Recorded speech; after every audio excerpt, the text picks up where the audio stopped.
Shalom, shalom. First and foremost, we want to give all praises and glory unto Yahweh, Ba'ashem, Ba'ashem, Yahushai, Yahushai, Ba'ashem, Ba'ashem, Rakakwadash. Rakakwadash. Double honors unto the elders, apostles, great millstone. The elders, great millstone. And of course, peace and blessings unto the hopeful elect. That's sincere servants of Yahweh, Ba'ashem, Yahushai. Serve him in truth and sincerity. Yeah, so you can go ahead and start me off with Revelation chapter 13 and 16.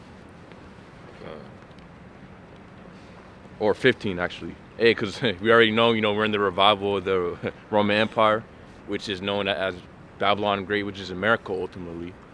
Starting with this place. This place, what signifies the revival of the ancient Roman Empire.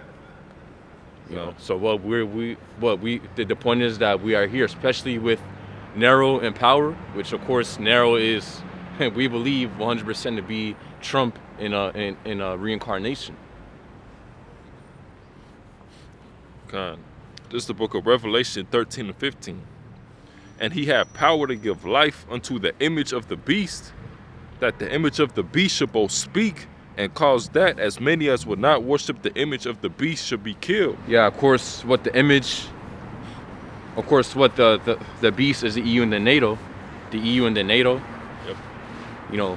Which are pretty much Western nations. And what the image is of course, the new system that they want to come with, which ultimately going to be the NWO. That's a new system that they're going to come with, which is going to have many guidelines and laws in place, so that if you can read the latter portion. Yep. And cause that as many as would not worship the image of the beast should be killed. Yeah, so it's going to come to the point where if you don't bow down to this image of the beast, this new NWO that they're going to come with, you're going to be killed. Either ultimately they're going to kill you on the spot. They might throw you in prison, concentration camp, and pretty much tempt you, and tempt you with what? Ultimately they're going to tempt you to take something, and we're going to get that in the next verse to see what that is. Yep. Verse 16. And he causes all, both small and great, rich and poor, free and bond, to receive a mark in their right hand or in their foreheads. Yeah, see, so this right here, and it says it calls all, meaning he's going to mandate this upon everybody. It says small and great, rich and poor, free and bond, meaning he's going to want to make everybody, he's going to mandate that everybody takes this. Again, it said a mark. When you get that word, or the Greek word for mark is the Greek word krama, which means a scratch or etching, as well as a badge of servitude, or it's a stamp, i.e. i.e. a stamp as a badge of servitude, which it's clearly something signifying something that's physical. Yep. When you get that word for a kragma, it's not something that's spiritual, it's not something that's abstract, it's something that's 100% tangible and physical. Yeah. That's what the beast is going to come with, EU and the NATO. Yeah, God. And as we're going to read in verse 17, you have to buy or sell with it. Okay, it's going to be something used to make transactions. All right, and the Lord is using Esau, of course, a carnal man, all right, to implement it. All right, so it can't be spiritual. All right, and if you take the MOTB, if you take the CHIP, in any circumstance, it don't matter if you took it 5 years ago, 10 years ago. It don't matter what time period you take it, for what reason you take it. You're not supposed to take it, period. Okay. Now you got to understand that the elect is not going to take the MOTB, period. Okay, no matter what. All right, because you got certain guys who scoff and try to find loopholes over the MOTB. It doesn't matter for what reason. If Esau got your family, or whatever the case, because Esau, he's gonna, we're all going to be tried. All right, so whatever your hour of temptation is going to be, okay. We know that Esau is going to try you, all right, and only the elect is going to pass it, all right. Verse 17, and that no man might buy or sell, save he that had the mark or the name of the beast or the number of his name. Yeah, so that no man might buy or sell, save he that had a mark or the name of the beast or the number of his name. Meaning that what? So we have two pretty much. We got what's the word? Pretty much we have two what's the word, evidence, or two pieces of evidence what this MOTB is, what this mark of the beast is. So what the first one is that when you get that word for kragma, we already got that, which means it's scratch or etching. So it's going to be something that's etched into the skin. Also, what it said how it's going to be something that's either put into your right hand or to your forehead, which it doesn't matter, where pretty much you take it within your body. But it can be, of course, anywhere within your body. But those are going to be the main places where people take, either in their hand or in their head, their forehead. Yeah, and of course, those are going to be the main places where people take it. But you think, the Lord is going to care? I mean, you think Esau is going to care where you take it for the most part? Those are the most preferred places. All right. But hey, the Lord ain't dealing with it. If you take the MOTB and you say, oh, I took it in took it in my arm, I took it in my leg, I'm good. That don't even make any sense, man. The whole point is that you took it as a badge of servitude unto Esau. Okay, you calling him your power, you calling him your God. Okay, you worshiping Esau like he's the Most High. All right, because at that point you gave Esau, full control over you. Okay. Yeah, and ultimately what the scriptures go into the oil, where pretty much the after I believe or pretty much it's of course a certain amount of time where if an Israelite servant is under the Israelite master, it's a certain point of time where after several years that he has to be released. If the servant doesn't want to be released, then they will have to put an oil within his ear signifying that he's going to be a servant for the rest of his life unto the master. Yep. So what nowadays on modern day oil is going to be concerning Esau. And of course, right now we're in captivity under this devil, under Esau Edom, the so-called white man. That new modern day oil is going to be that chip. Which of course, Yahushua, he's about to make his return very soon. Where we're going to be released from our bondage, from our servitude, or from of course our bondage and us being captives under Esau. Yep.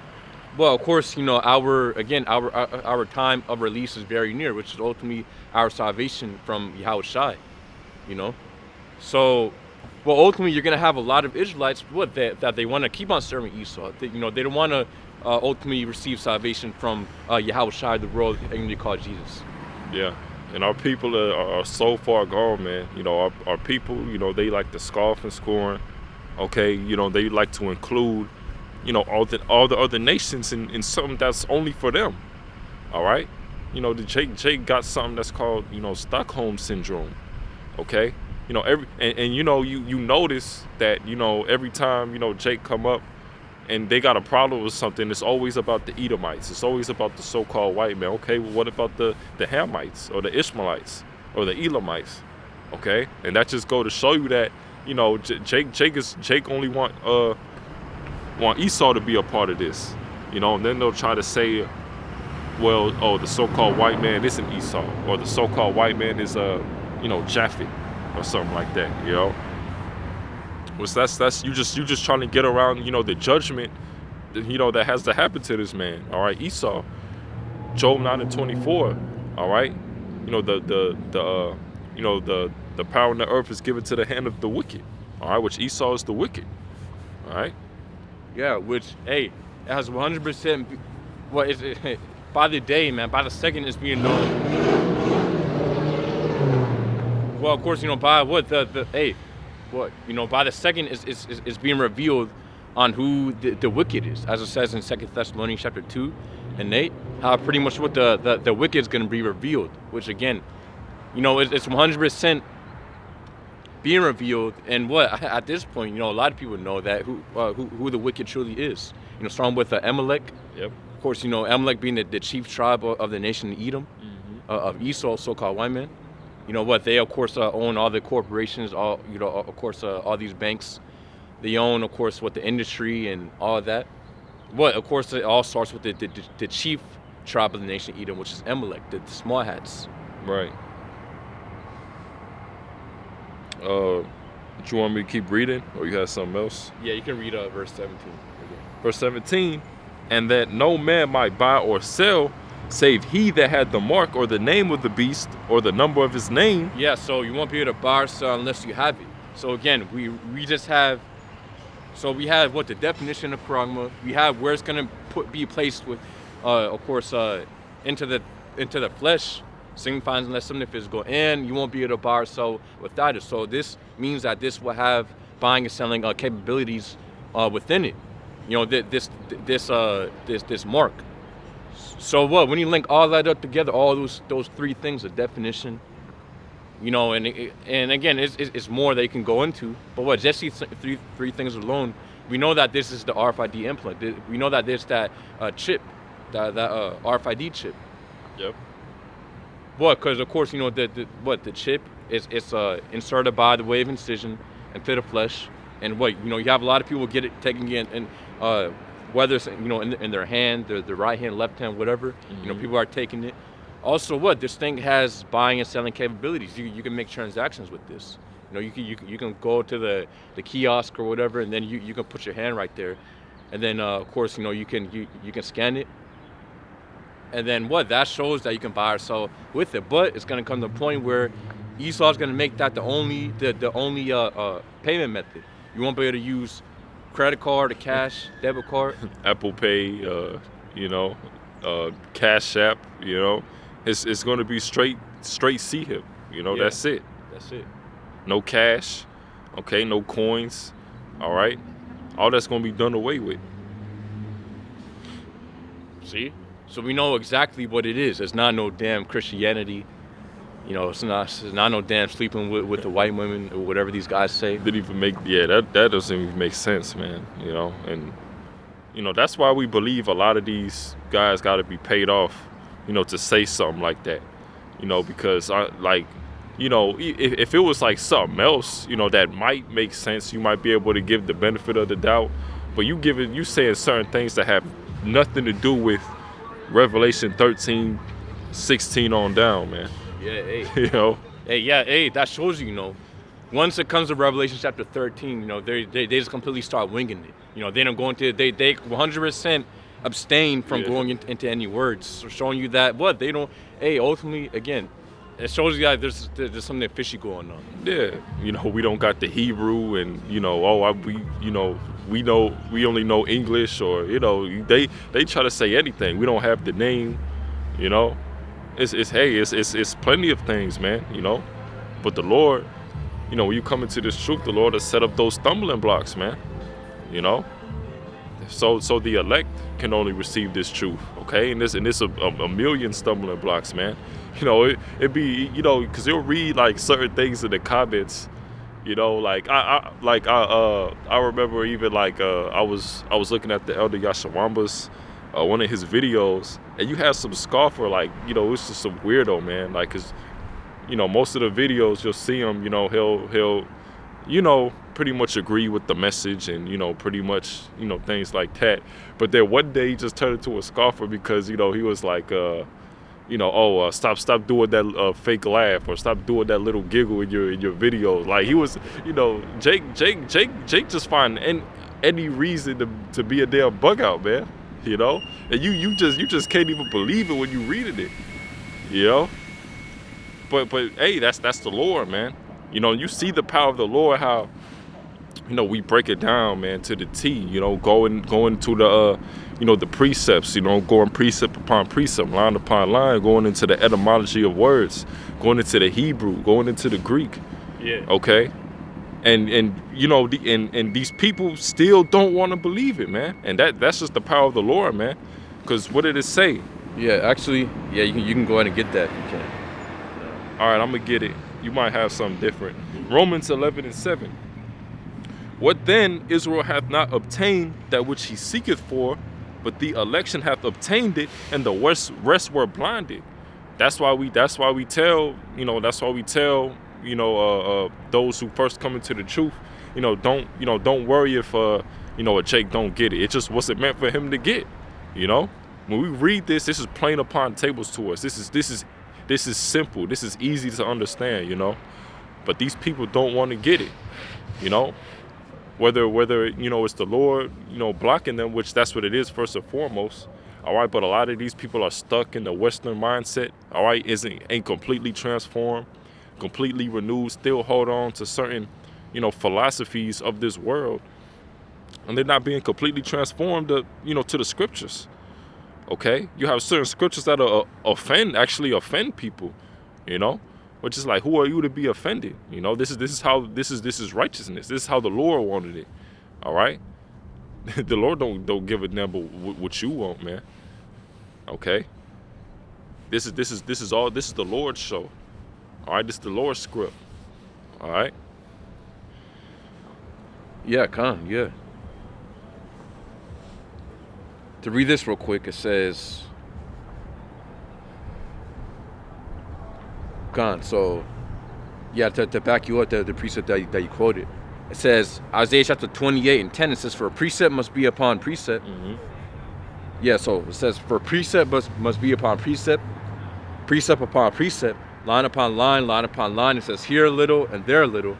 For with stammering lips and another tongue will he speak to this people. Yeah, so what?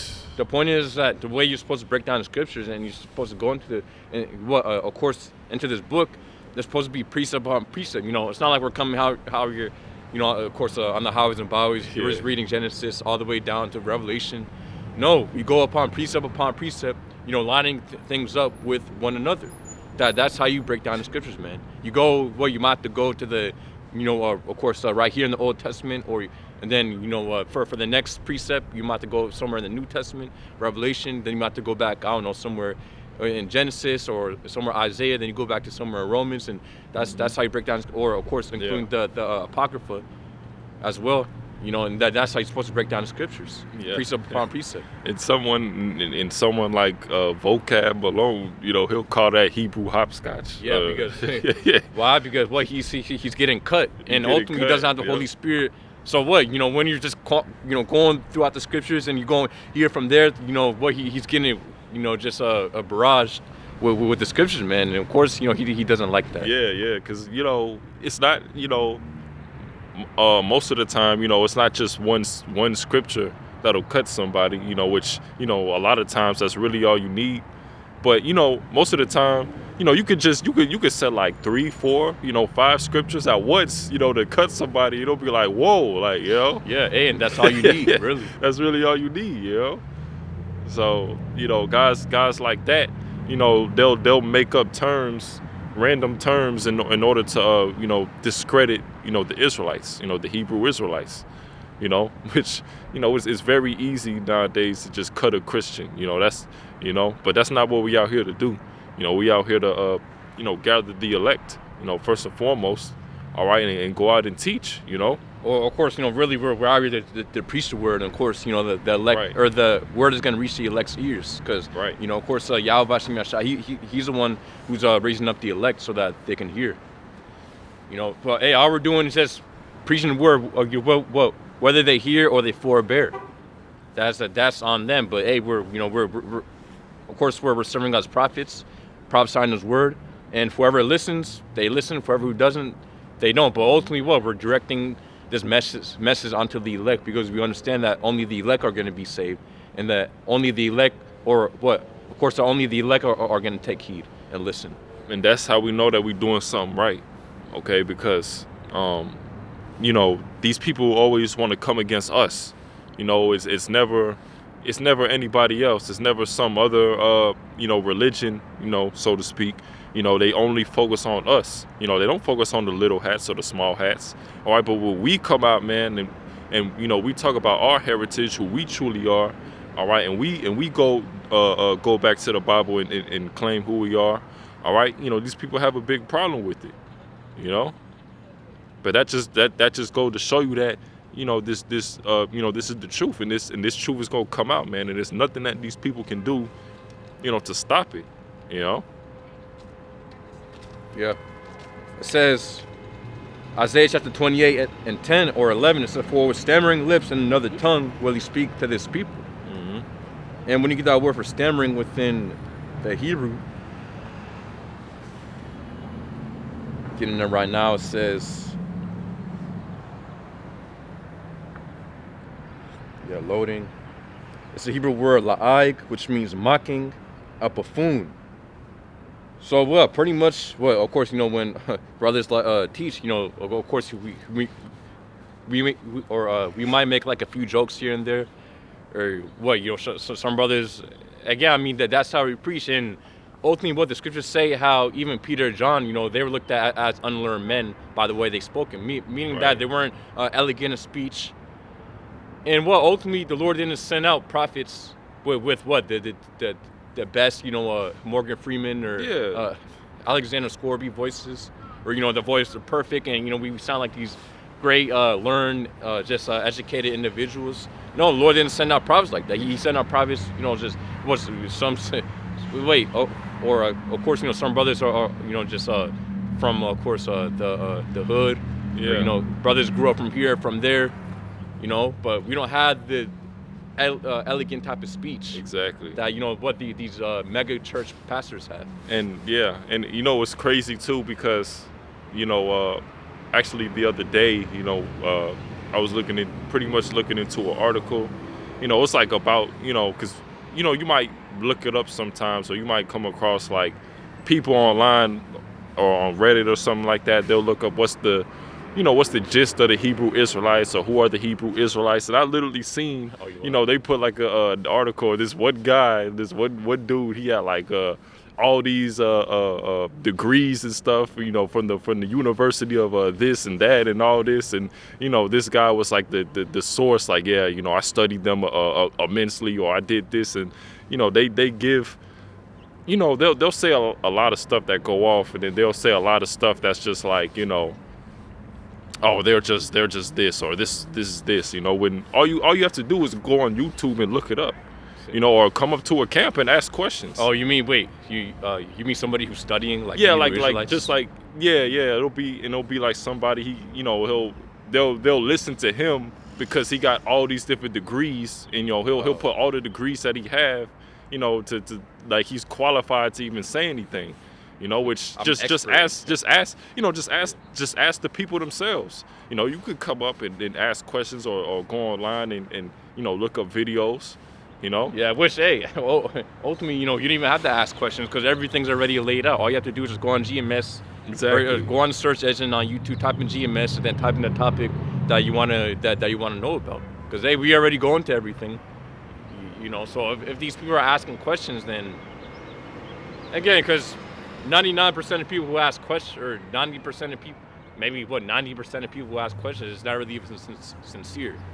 Yeah. It's you're trying to it's like trying to like confound yeah, it's us. disingenuous. Disingenuous. You asking a question in order to spark up a debate or an argument. Which that's if you have something that just come out, just say what you want to say, man. Don't ask a question trying to act like you're sincere, and then, oh, well, I don't believe in that, or I don't, okay, well, just ask the question and that's it. We ain't asking what you believe or not. All right? What's up, man? All right? Yeah, to read this real quick, Go it ahead. says, or we can finish it off. It says, Isaiah chapter 28 and 12, it says, to whom he said, this is the rest wherewith he may cause the weary to rest, and this is the refreshing. Yet they would not hear. Yeah, this word is that refreshing, man. This word is that rest. Yep. Where what the weary are coming to rest. And ultimately, the weary coming back to that rest is going to be the elect. Because what the 2/3, they're not going to want to take heed. And what they're not going to, of course, come back onto this. But what for the elect is going to be like a rest and refreshing unto them. Yeah. To finish it off, it says, verse 13 of Isaiah chapter 28, with the word of the Lord Yahweh was unto them, precept upon precept. It says, precept upon precept, line upon line, here little and there little, that they might go, it says, that they might go and fall backward and be broken and snared and taken. Yeah, like that, like Vocab Malone, he said, oh, no, that's a Hebrew hopscotch. And what? Ultimately, again, so that's how we break down word, the word, we go upon precept, line upon line. And that's how it's supposed to be broken down, the scriptures. Get in real quick. I got something too. Well, yeah, you can go and bring up what you got. Ezekiel 37:1. The hand of the Lord was upon me and carried me out in the spirit of the Lord and sent me down in the midst of the valley, which was full of bones, going into Israelites, and caused me to pass by them round about. And behold, there were very many in the open valley, and lo, they were very dry. All right. So like the brother was saying, you know, this truth is like refreshing, you know, and then 2/3 of our people, you know, they're known as, you know, dry bones, you know, they're known as being dead, you know, spiritually dead. Okay.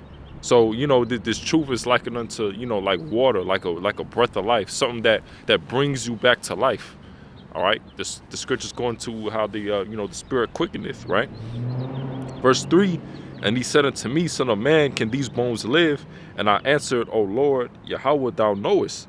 Again, he said unto me, Prophesy upon these bones, and say unto them, O ye dry bones, hear the word of the Lord. You see? So these dry bones have to hear this word in order to, you know, to come back to life, right? You know, get that breath of life, all right? That's what this wisdom, knowledge, and understanding is, all right? Because, you know, 2/3 of our people, man, you know, they're dead, all right? Spiritually dead, man, all right? And this word, you know, coming out and preaching, all right, this is that, you know, that spiritual refreshment that our people need, but they choose not to take heed, you know, most of our people. All right. So that's pretty much it. That's the main point I wanted to get with that. Yeah, and well, ultimately, Yahushua said how this word is like living waters. Yahushua said that, well, he's the word. Yep. Yep. And what? Pretty much to come onto the Heavenly Father, you need the mediator, which is Yahushua, the world that ignorantly calls Jesus. He of course, he's a mediator. And well, ultimately, he's the refreshing, you know. Right. Because well, as the scriptures say, Yahushua, he's that bread of life. God. Get him real quick.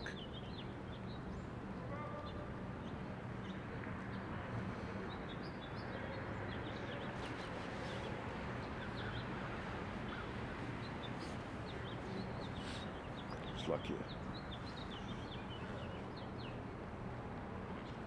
So this is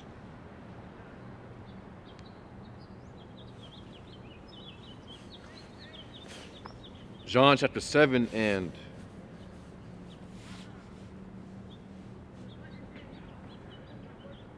And 37, it says, In the last day, that great day of the feast, Yahushua stood and cried, saying, If any man thirst, let him come unto me and drink. He that believeth on me, as the scriptures hath said, out of his body, out of his belly shall flow rivers of living water. Yeah, and exactly, you know, hey, and ultimately that's us. You know, we're believing on Yahushua. It says, as the scripture has said, he that believeth on me, as the scripture has said, out of his body or out of his belly shall flow rivers of living water. Yeah, and ultimately us, having this truth, this wisdom, knowledge, understanding, and of course, being able to speak it. You know, that's the living waters, of course, flowing out of us. Mm-hmm.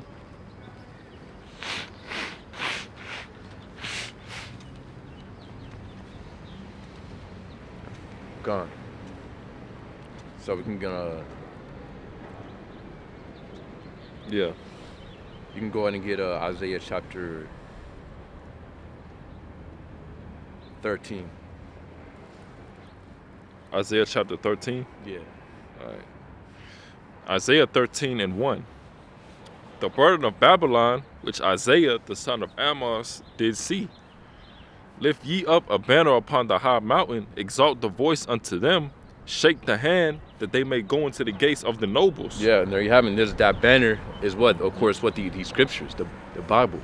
That's where, of course, what we're using. That, you know, that's our banner, and it's going forth amongst the whole world through this internet, to the point where, of course, it has reached even the elites. You know, the ones, of course, the ones at the top. You know, of Esau, the elite Edomites. It has even reached, you know, onto them. That's how powerful that this word is, man. Right. So yeah, that's the banner, these scriptures. Yep. Verse 3, I have commanded my sanctified ones. I have also called my mighty ones for mine anger. even them that rejoice in my highness. The noise of a multitude in the mountains, like as of a great people, a tumultuous noise of the kingdoms of nations gathered together.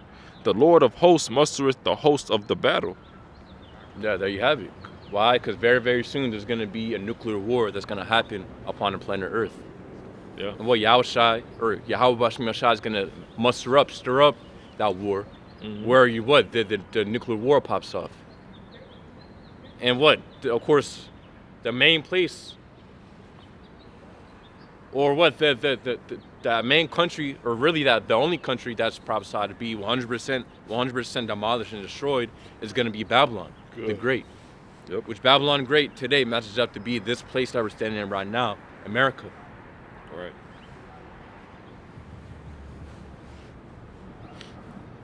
And of course, there's going to be a deliverance for the elect, for the ones who are serving Yahweh Bashim Yashai out of that destruction. Come on, but you can keep on reading. Isaiah 13 and 5.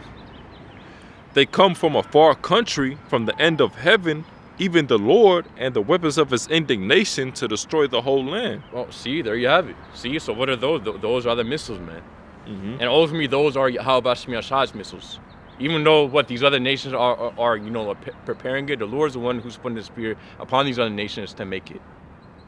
Yep. Says they come from a far country, so they're coming from the other side of the world, so to speak. Yeah, from a far country. From a far country. From Russia, from China. Yep. The point is that these missiles are going to be launched upon this land. Right. And it says, even the Lord and the weapons of his indignation to destroy the whole land. So ultimately, the missiles were created as a weapon of the Lord's indignation. Okay? Them ICBM thermonuclear missiles, all right, they're a part of the Lord's judgment. All right? And the Lord is using Esau, to execute that judgment. And soon, as soon as that happens, the Edomites got to get their judgment as well. All right, going into that hardcore bondage. Okay.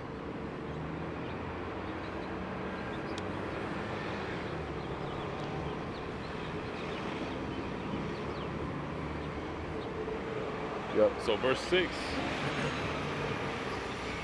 All right, so verse 6. How ye, for the day of the Lord is at hand, it shall come as a destruction from the Almighty. Therefore shall all hands be... Yeah, the day of the Lord is at hand. So this isn't going to be no nice day once Yahweh Bashim Yashai comes back.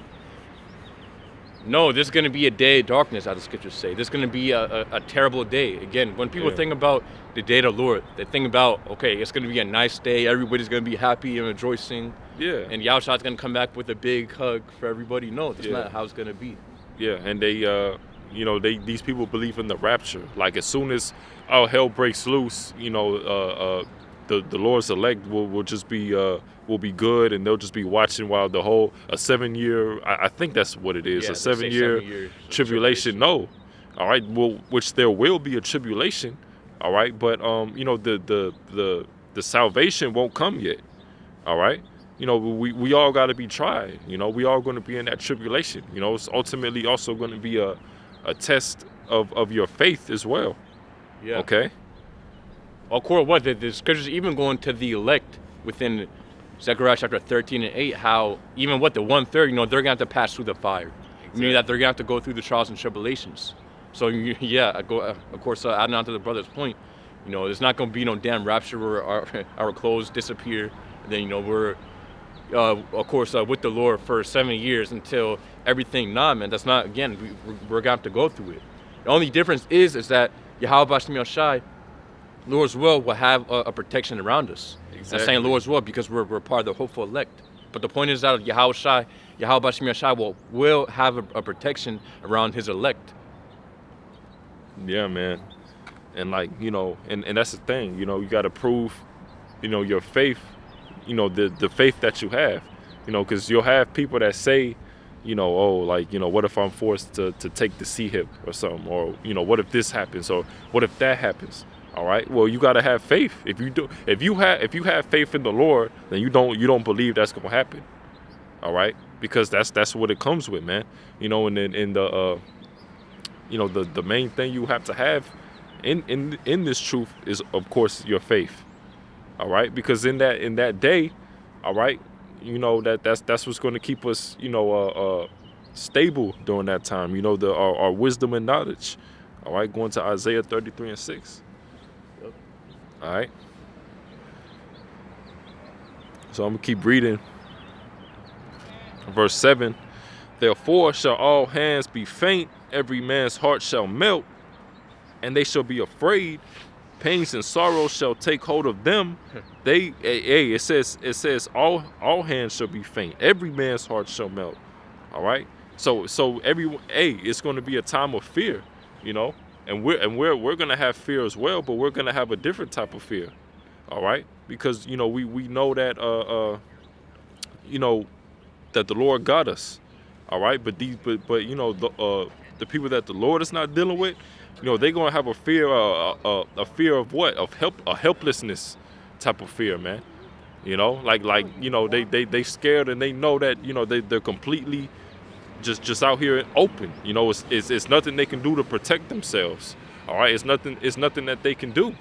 All right. However, we gonna have that faith in Yahweh Shem Yahushua. We're gonna be protected by the Lord and the angels. You know.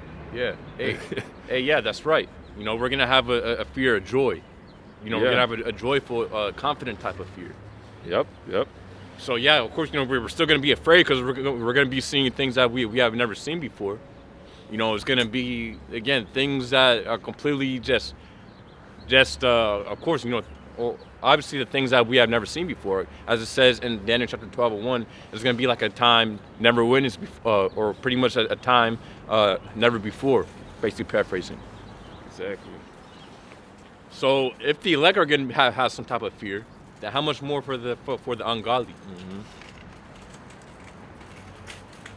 Yep. Gosh, so you can read that again. Verse 7. Therefore shall all hands be faint, and every man's heart shall melt, and they shall be afraid. Pains and sorrows shall take hold of them. They shall be in pain as a woman that travaileth. They shall be amazed at one another. Their faces shall be as flames. Hey, man. Woo! So imagine that, you know, here in the emergency broadcast system, the warning, this is not a test. Yep. Like type shit, you know. Hey, that's what's gonna happen. And then so it's just imagine that, you know, the anxiety type of panic that's gonna create, because missiles, you got thousands of missiles coming. Yeah. And it was ETA, you know, 30 minutes type, you know, 20 minutes. Hey, people won't know what to do. You won't be able to hop into your jet, or you hop into your car, or you got a Lambo to go 200 miles per hour. You think you can escape it? No, you can't escape it, man. Yeah. Exactly. And you got to meditate on this. You got to meditate on these things, you know, you know, the severity of the situation. Like, you know, when, like, we tell brothers, you know, it's good to watch, you know, these type of movies, you know, like the Purge is another good example of a movie to watch, because, you know, that's going to be the type of stuff that's going to be happening. You know, you got people who watch it, you know, for entertainment purposes and things like that. You know, we watch it with you know, for that too, but, you know, mainly for we watch it with a spiritual eye, right? Because, you know, we watch it and we know that, you know, this man does his predictive programming, all right, and this is what's going to come. This is what's soon to come, all right. So we prepare our spirits, you know, by watching these certain you know, apocalyptic films, you know, so to speak, you know. Yeah, because ultimately, how about Shah is putting the spear upon what these directors, these writers, you know, just the people who get these movies together. So that we can have kind of of course, you know, we know what's going to happen based upon the scriptures, but, you know, to give us more of a visual of how it's going to look. Because again, Esau on the left hand side, he does that for predictive programming to show what he's going to do. Yeah. But on the right hand side, how about Shah is doing that, so again we can have kind of more of a visual of how it's going to look. The Lord also does that, you know, through dreams as well, dreams, you know, visions, you know, visions. All right. A lot of brothers have, you know, testimonies of, you know, different dreams they've had when all hell breaks loose, you know. So, you know, we in very, very heavy times, man. And that's why, we tell, Jake to stop playing around. Even these different, Israelite groups. All right, this ain't the time for this. This ain't the time for that. This ain't the time for folly. This is the time to really get right with Yahweh B'Shem Yahushua, because this place don't got too much longer, man. All right. Yeah. Let me go ahead and get that one scripture real quick. Yep. Gonzo, this is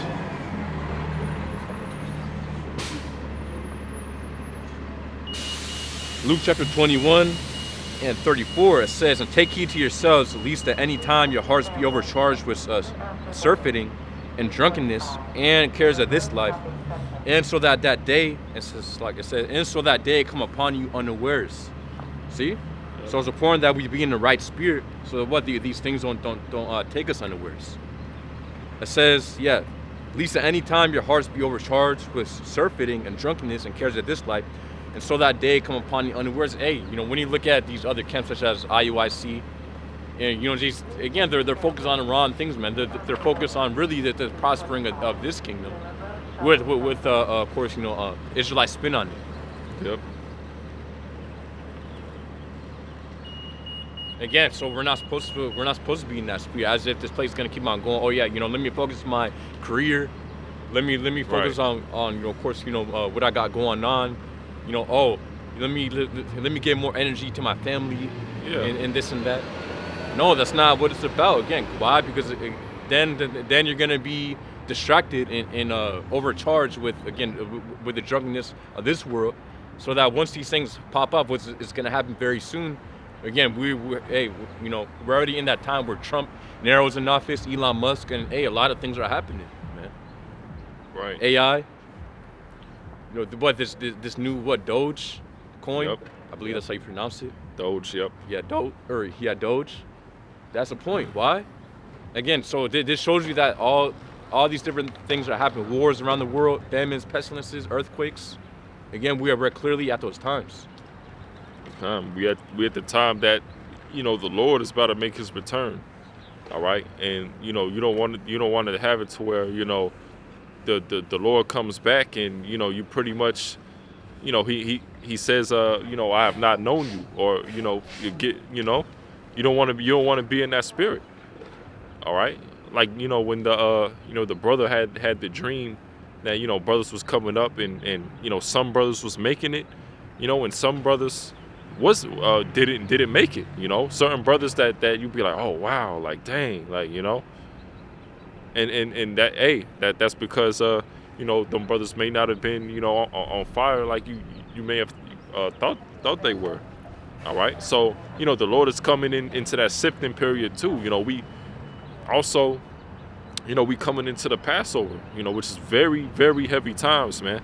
You got to make sure you're cleansing yourself of any leaven that you have, because there's very heavy times. You don't want to partake in the Passover, unworthily.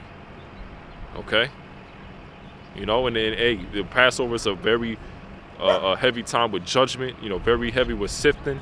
All right. You got that bloody lunar eclipse. I think it's a lunar eclipse. Coming on the day of the Passover. All right. So you got to be ready. You got to be on fire, man. This ain't the time to be keep your hand off the plow. All right. Yeah, to get that real quick. Good. This is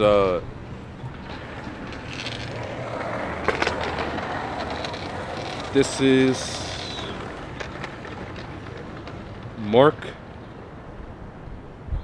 Yeah, so Mark. Yeah, Mark chapter 13 and 28 says, "Now learn a parable of the fig tree. When her branch is yet tender and putteth forth leaves, you know that summer is nigh. So ye in like manner, when ye shall see these things come to pass, know it is nigh, even at the doors." See?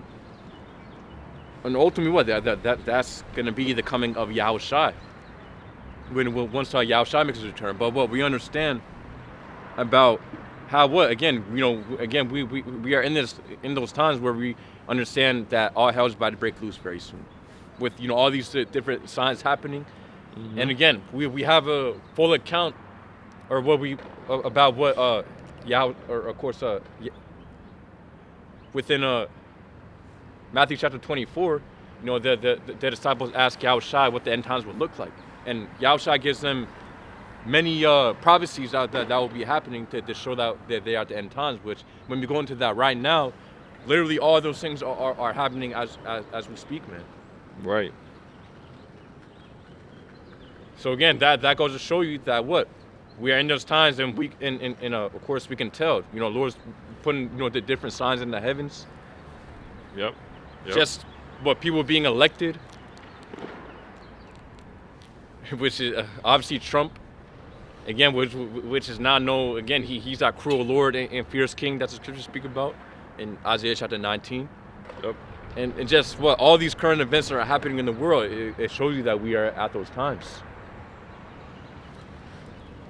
God.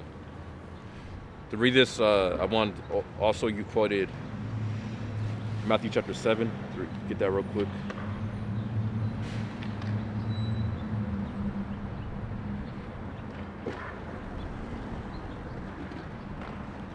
This is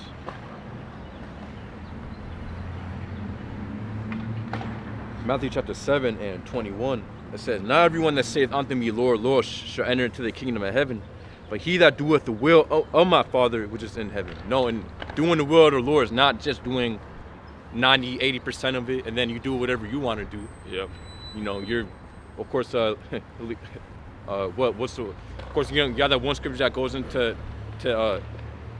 not leaning upon thy own understanding, and what Right. not to go about establishing your own righteousness.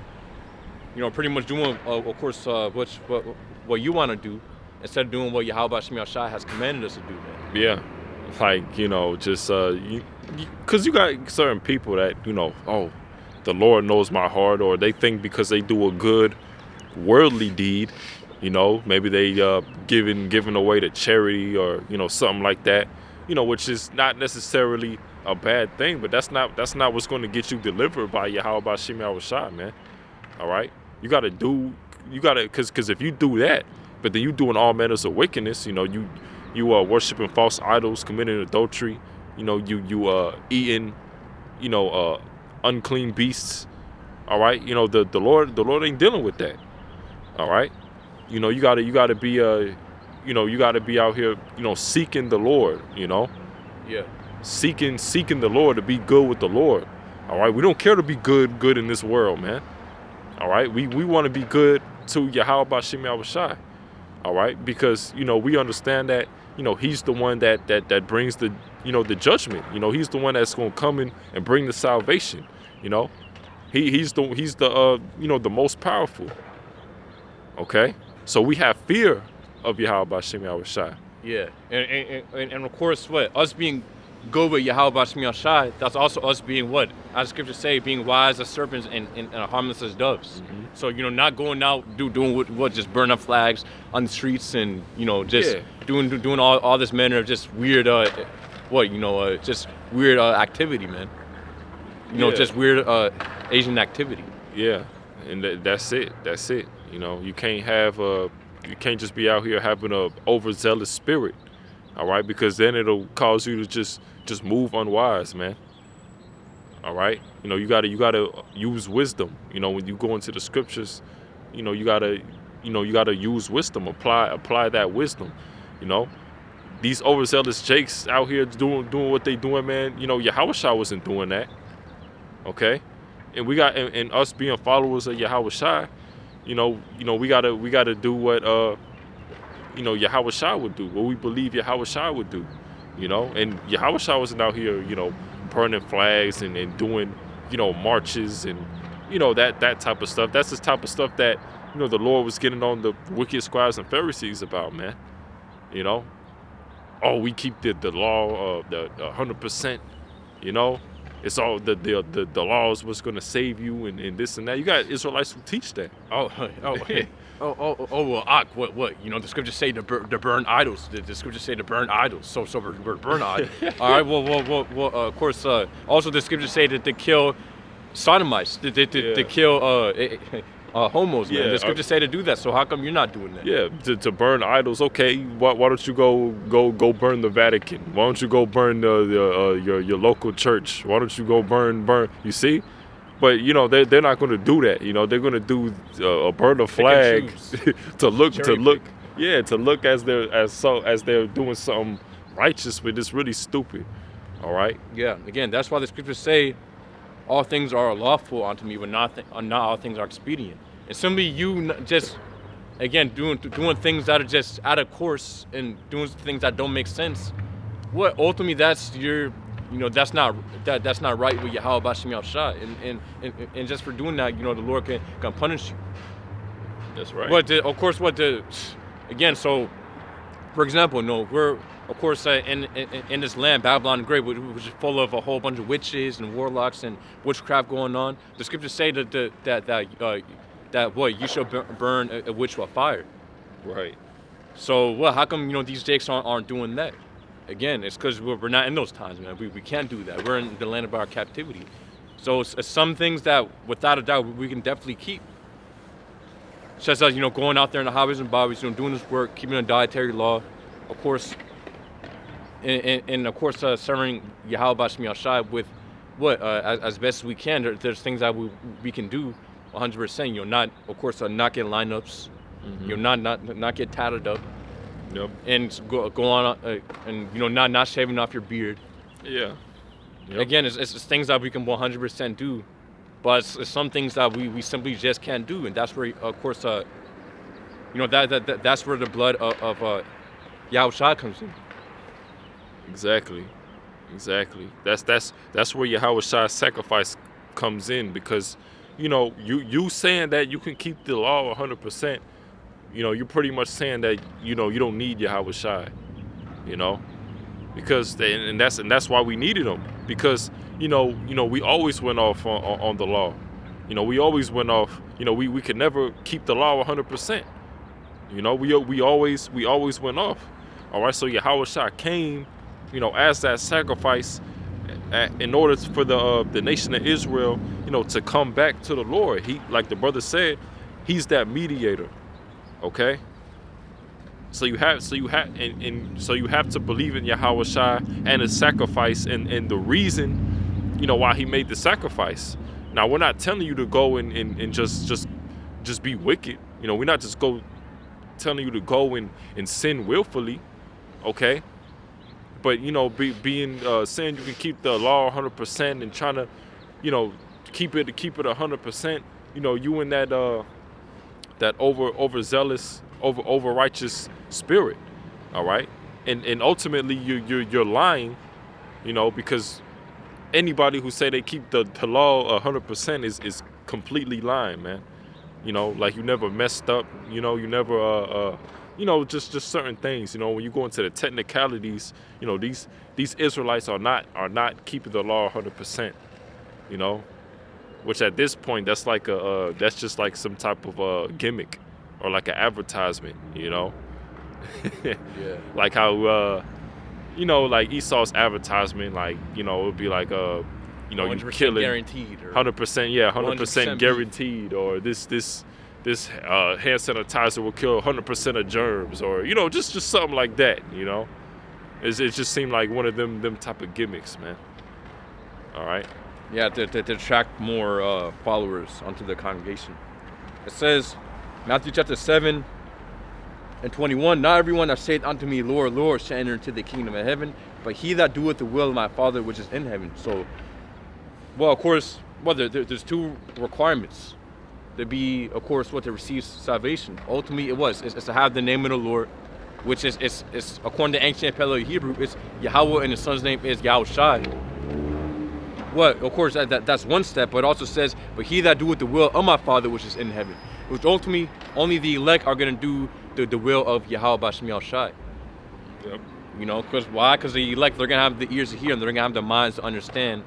They're going to have the wisdom, knowledge to understand, or wisdom, knowledge, understanding to pretty much know the will of the Lord, man. Know what they're supposed to do according to these scriptures.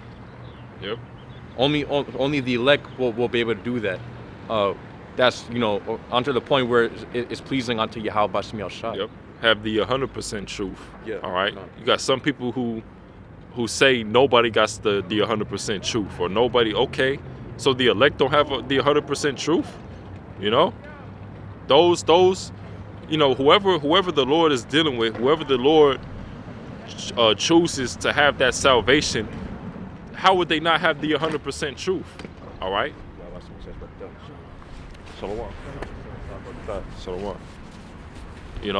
If you're doing the will of the Lord, how do you not have the 100% truth? Go ahead. Yeah, doing the will again. Doing the will of the Lord is not doing 90% of what the Lord said to do. Doing the will of the Lord is doing everything that He said to do. What Yahushua has commanded us to do. Right. It says, verse 22 of Matthew chapter 7, many will say to me in that day, Lord, Lord, have we not prophesied in thy name? And in thy name have cast out devils? And in thy name done many wonderful works? Yeah, so I mean, when you look at some of these, other camps, well, of course, they're pretty much in that same spirit. They have the nice garments, and they have the fringes, and they have these great big Passovers. Many people coming onto the congregations, and they actually sincerely believe these guys. As the scriptures say, the blind should lead the blind into a ditch. So we're gonna have people who sincerely believe on these guys, but that's because they're not part of the elect. The main difference is prophecy. Yeah, come. That's the main difference. They don't really go into the prophecy of the Revelation. Right. Yeah, and you have, and IUIC they teach the destruction of Babylon, right? Because they say God is going to come back after certain time periods. Yeah. So prophecy is they teaching false. Well, IUIC anyway. I don't know about ISUBK. But IUIC they're teaching the false prophecy in Revelation. Which of course they'll teach a lot of false prophecy as well. But if you're teaching that all in all that America's going to be destroyed, why would we try to build up the nation? For something that's going to be ultimately destroyed. That's for the kingdom. That's not for this time.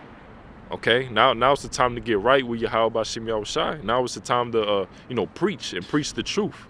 All right, now it ain't the time to try to come up in this society, because everything is going to be destroyed anyway. Yeah, and then pretty much there's that one video of Nate. The one video where has that professional voiceover, and pretty much it's going to Nate being this great guy who's coming back. Oh yeah, he's coming back to rise up the nation of Israel. Coming back to do this. And ultimately that's that's I believe, or it was I forgot who did the video, but pretty much they were going into about how that's the complex of a Messiah, man, right. Messiah complex, right. And that's because he's taking the credit, like he's the one who came up and he found the truth, and he had to do all this research, and one day he just found the key or whatever, and you're not supposed to take that credit, man. Everything that we know, we give first and foremost the credit to Yahweh Bashim Yahushua, and of course, the Lord, he has men coming out as vessels to preach the truth. All right, but we're not gonna big ourselves up as these these top guys, okay? Because at the end of the day, this all came from the Lord. Get Matthew 8 and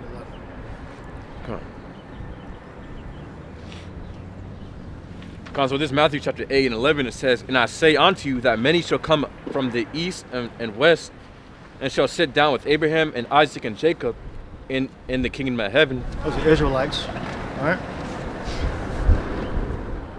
"But the children of the kingdom shall be cast out into outer darkness. There shall be weeping and gnashing of teeth." There's more Israelites, all right? So you can't save all Israel. Only the elect are going to deliver. All right? It's not a universal thing. That's only in the kingdom when the elect are going to come back.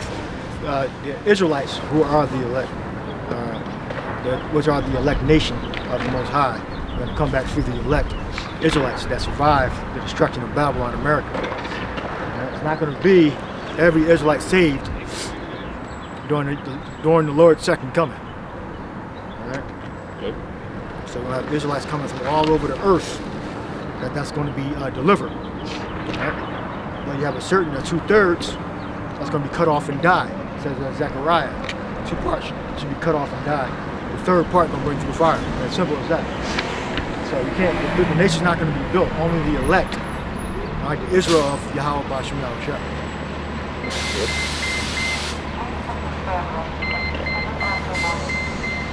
Yeah, Khan. To end it off, it says, Matthew chapter 7 and 23, and then will I profess unto them, I never knew you, depart from me, ye that work iniquity. Yeah. See? That's out to the outer darkness. Yeah. Yep. And that's the Babylon being burnt the hell up. Alright? And before that, they're going to suffer the hell, persecution. Yeah, Khan. If they make it to the nuclear fire, then they don't make it to the nuclear fire and get burnt the hell up. Yeah, Khan. And it also says, what? Depart from me, ye that work iniquity. So ultimately, Yahweh Bashim Yashai knows whether or not, if you're truly sincere, or if you're doing it for, of course, really for a purpose of, doing what you want to do. When you get that word for iniquity, within the Greek word is anomia, which means the condition of without law, because ignorant of it, because violating it. It also says contempt and violation of law, iniquity, wickedness. So ultimately, what? They're not doing the will of Yahweh Bashim Yahushai, what he said to do. They're doing their own will, but they're doing some other things what the Lord said to do. But again, the point is that you're not doing all of it. Yep.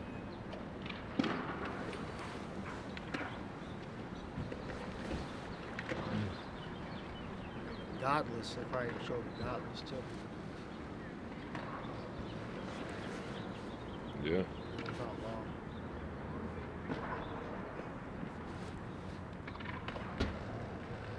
Huh. You got something? No, not. You no, can go no, back no. to Isaiah 13. Yeah. Yeah. This Isaiah 13 and we can start at 8. And they shall be afraid, pangs and sorrows shall take hold of them. They shall be in pain as a woman that travaileth. They shall be amazed one at another. Their faces shall be as flames. Behold, the day of the Lord cometh cruel, both with wrath and fierce anger, to lay the land desolate, and he shall destroy the sinners thereof out of it. Yeah, there you have it. So that's also going to include the wicked 2/3 of the nation of Israel. The ones again who weren't right, who of course they're not going to be right. God. And of course that's going to include the rest of the heathen that are in this land of Babylon and Great. Yep. Isaiah 13 and 10. For the stars of heaven and the constellations thereof shall not give their light. The sun shall be darkened in his going forth, and the moon shall not cause her light to shine. And I will punish the world for their evil. Yeah, because all that smoke that's going to be coming up, man. Mm-hmm. It's going to be again. So that's why the scriptures say it's going to be a day of darkness, of course, literally and figuratively, because there's going to be a lot of destruction happening, and it's going to be super dark because of the thick smoke from of course all the missiles. God. Verse 11, and I will punish the world for their evil and the wicked for their iniquity, and I will cause the arrogancy of the proud to cease, and will lay low the haughtiness of the terrible. Yeah, so I'm with Esau Edom. He's the most proud, and he's known as that proud man within the scriptures. Yep.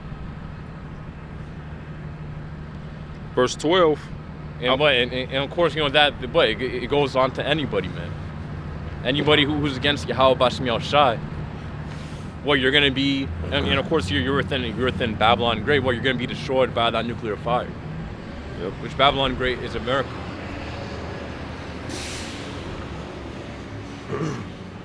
Verse 12, I will make a man more precious than fine gold, even a man than the gold wedge of Ophir.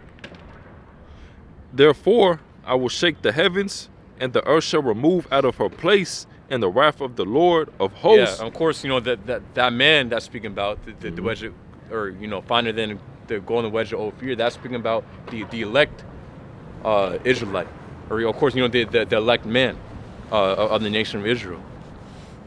Yep. Because again, why? Because the elect Israelite man is gonna have the wisdom, knowledge, understanding. They're gonna know what to do through the spirit power of Yahweh B'Shem Yashai. Ultimately, they're gonna have a spirit around them that's gonna be protecting them, man. The angels, and divine intervention. So that's why the elect, of course, Israelite men, they're gonna be looked at as gold, man. This is what gold is valuable. It has worth. It's rare. Right. Showing you how the elect man is gonna be. God. Verse 13, therefore I will shake the heavens, and the earth shall remove out of her place in the wrath of the Lord of hosts, and in the day of his fierce anger. And it shall be as the chased roe, and as a sheep that no man taketh up, they shall every man turn to his own people, and flee every one into his own land. Yeah.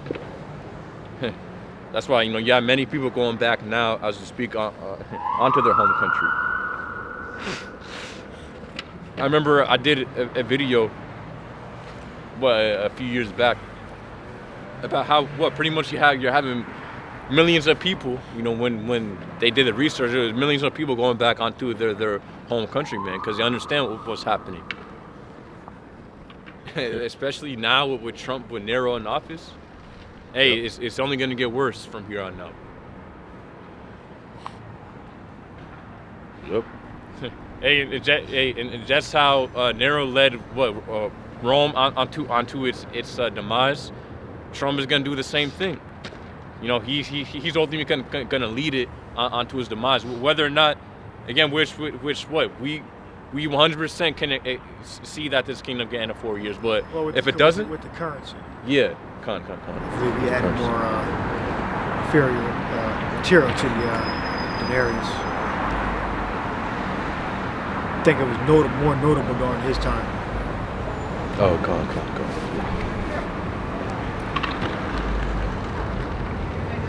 But Trump is raising taxes to other countries, so money should be getting better. Oh yeah, tariffs. Yeah, tariffs. Money should be bringing more money back to the States. Yeah, so there you have it. Hey, he's back in office, man. So. Yep. And people, a lot of people still have that pride, man. Like yesterday, while I was in the gym, I seen two people with Trump hats. I seen one was an Edomite, and another one actually looked like a Jake. I think he was a Jake. He was with a white woman or something. So you still got people who believe that America's gonna be great again. So to speak. That Trump is really coming back to make things better.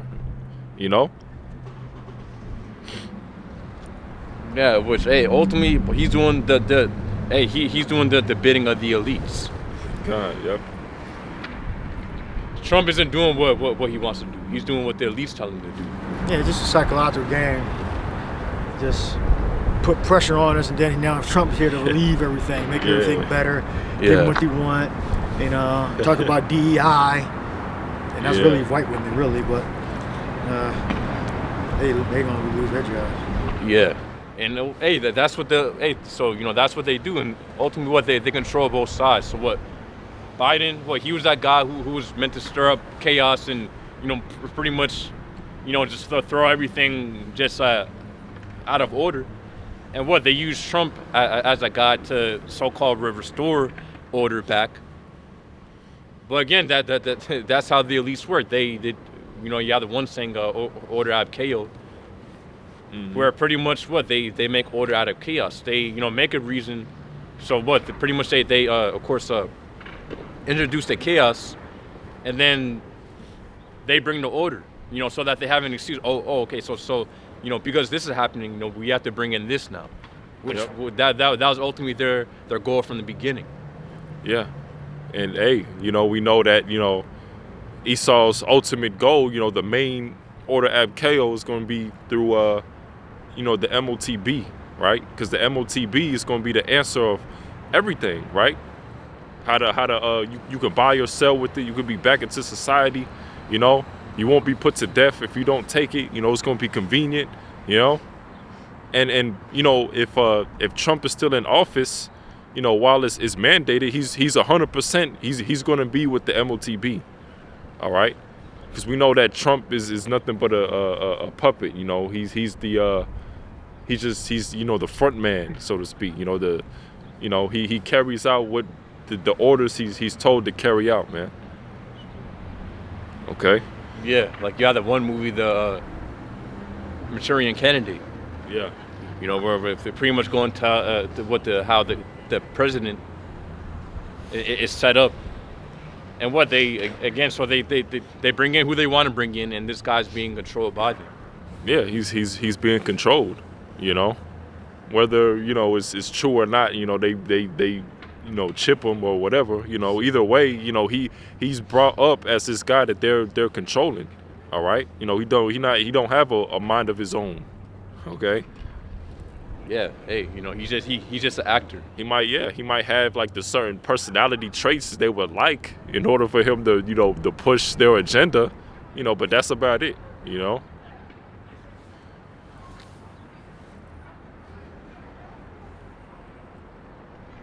Verse 15. Everyone that is found shall be thrust through, and everyone that is joined unto them shall fall by the sword. Their children also shall be dashed to pieces before their eyes. Their houses shall be spoiled, and their wives ravished. Yeah, that means grapes. Get the word up. Yep.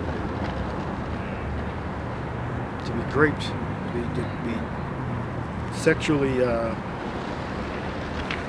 whirl around his wave with a shake, totter, shake, swirl, move around with, but sexually. Because in the wars, that's what happens. In the wars, that always happens. That's Yeah. Look at the different wars, you'll see the population change because of wars. People's houses get raided. People go into slavery. Their wives become concubines. And they have babies. They didn't have condoms back then. Right. Yeah. That's a part of the the spoils of war, right? Not that they would use them anyways. Yeah. That's how. Yeah. That's how with certain certain guys like or Alexander or guys like that. They'll have their seed spread throughout different countries. That's what Rome. That's what the wars in Rome came out of Rome was because of extermination. Yep. And repopulation. Extermination and repopulation. That's what Julius Caesar was going to conquer the different Germanic tribes for. It's for extermination and repopulation. Yep. Exactly what he did. And he came back to Italy, and I believe he apparently committed some crimes or something like that. And he said if he didn't become a dictator, he's going to get arrested, probably put to death or something. So he became a dictator. Or that was always the elite plan. They probably had a shadow government running there, and they told Julius Caesar or Julius Kaiser, to pronounce it correctly, Julius Kaiser, to take over, and he was being controlled all that time. That may be a fact. Yeah. Hey, the scriptures say nothing new under the sun, so hey, you never know.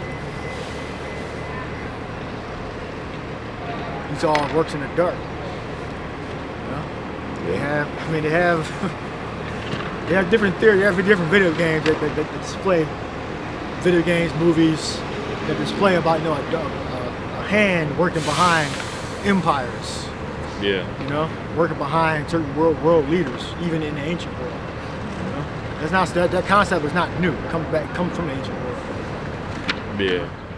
Like Assassin's Creed or something like that. Assassin's Creed Odyssey, Assassin's Creed. Yeah. Yeah.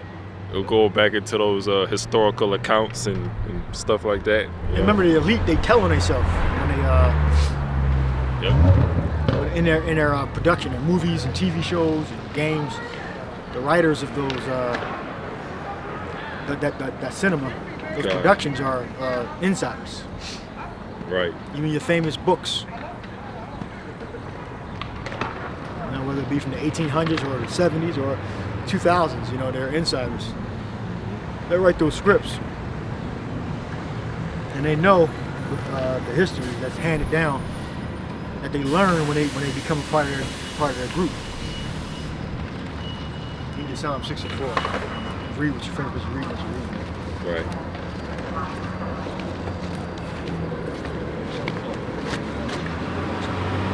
It's funny how these black women and these damn Jehovah's Witness people, and these church people, they really think they got the truth, man. They don't have the truth, man. I'm telling you. Man, they were The just so-called church don't have the truth. Yeah. Y'all are backwards. Y'all slow. Y'all not up to date, and y'all still teaching Edomite supremacy. That's all y'all propagate. Y'all propagating Edomite supremacy, and y'all weak as hell too. Right, finish what you got. Yep. This is the book of Psalm 64 and 1. To the chief musician, a psalm of David. Hear my, huh? Jump down. God. Psalm 64 and 2. Hide me from the secret counsel of the wicked, from the insurrection of the workers of iniquity, who whet their tongue like a sword and bend their bows to shoot their arrows, even bitter words, that they may shoot in secret at the perfect. Yeah, the secret counsel of the wicked. That's a hand or a power that works in the background and works in the dark. You have the front-facing leader, and then you have people that are behind. Right? You have the, I believe, the gens. Look that up in Rome. Gens.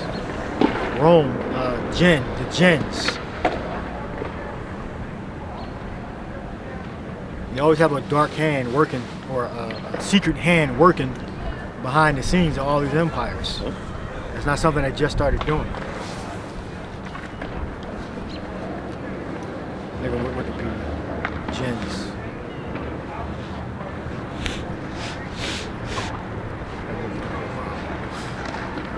Who are the gens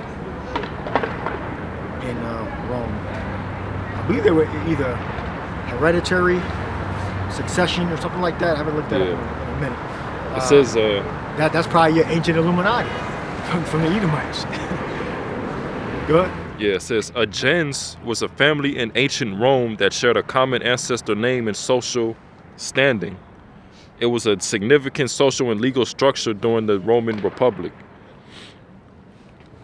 So maybe like get some more information. The top gens or the most expound on their power, influence, and what positions they held. That's the only thing I'm concerned about.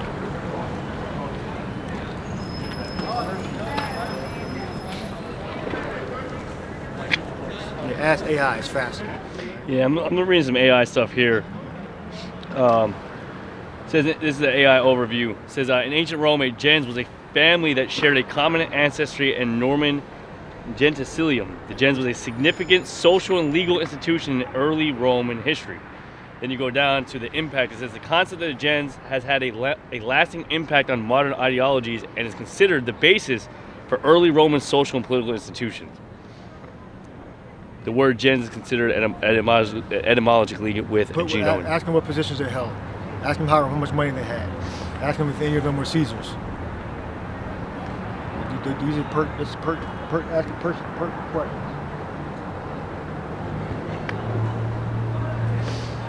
Like you got this dude, what's the vice president? J.D. Vance. Yeah, he was set up by so-called Jays. You know? So, I mean, it's all a damn, it's a scam. The Lions. It's funny how all these racist, so-called white people are behind Trump now, but all his whole cabinet is full with the little hat people. They're not. So they're not racist toward their brothers, the little hat people. Like these people are just fucking confused. They're far right retards. If you were actually intelligent, you'd be in the damn middle. You know. But these people are so stupid. They far left, far right. They're just zombies. Goodness gracious. You have to be able to critically think. All right. Look at what I got. Look at Wikipedia too. Wikipedia has it. Well, here's a specific one, more specific one. Julia gens or Julia gens. The gens Julia was one of the most prominent patrician families in ancient Rome. Members of the gens attained the highest dignities of the state in the earliest times of the Republic. The first of the family to obtain consulship was Gaius Julius Lulus in 489 BC. The gens is perhaps best known, however, for Gaius Julius Caesar, the dictator and grand uncle of the Emperor Augustus. Yeah, so he was set up. Yeah. Set up by the powers in ancient Rome. All these Caesars, Kaisers, Julius Caesar, he was set up by the elite. Yep. That's why the fuck he became Caesar. Or well, that's his actual name. Before then, it wasn't called Caesar. Caesar was actually, the Kaiser was actually his actual name. But yeah, they were all set up to be put in. What's the equivalent of the Kaiser in ancient Rome today? Roman Republic. What would be the equivalent today?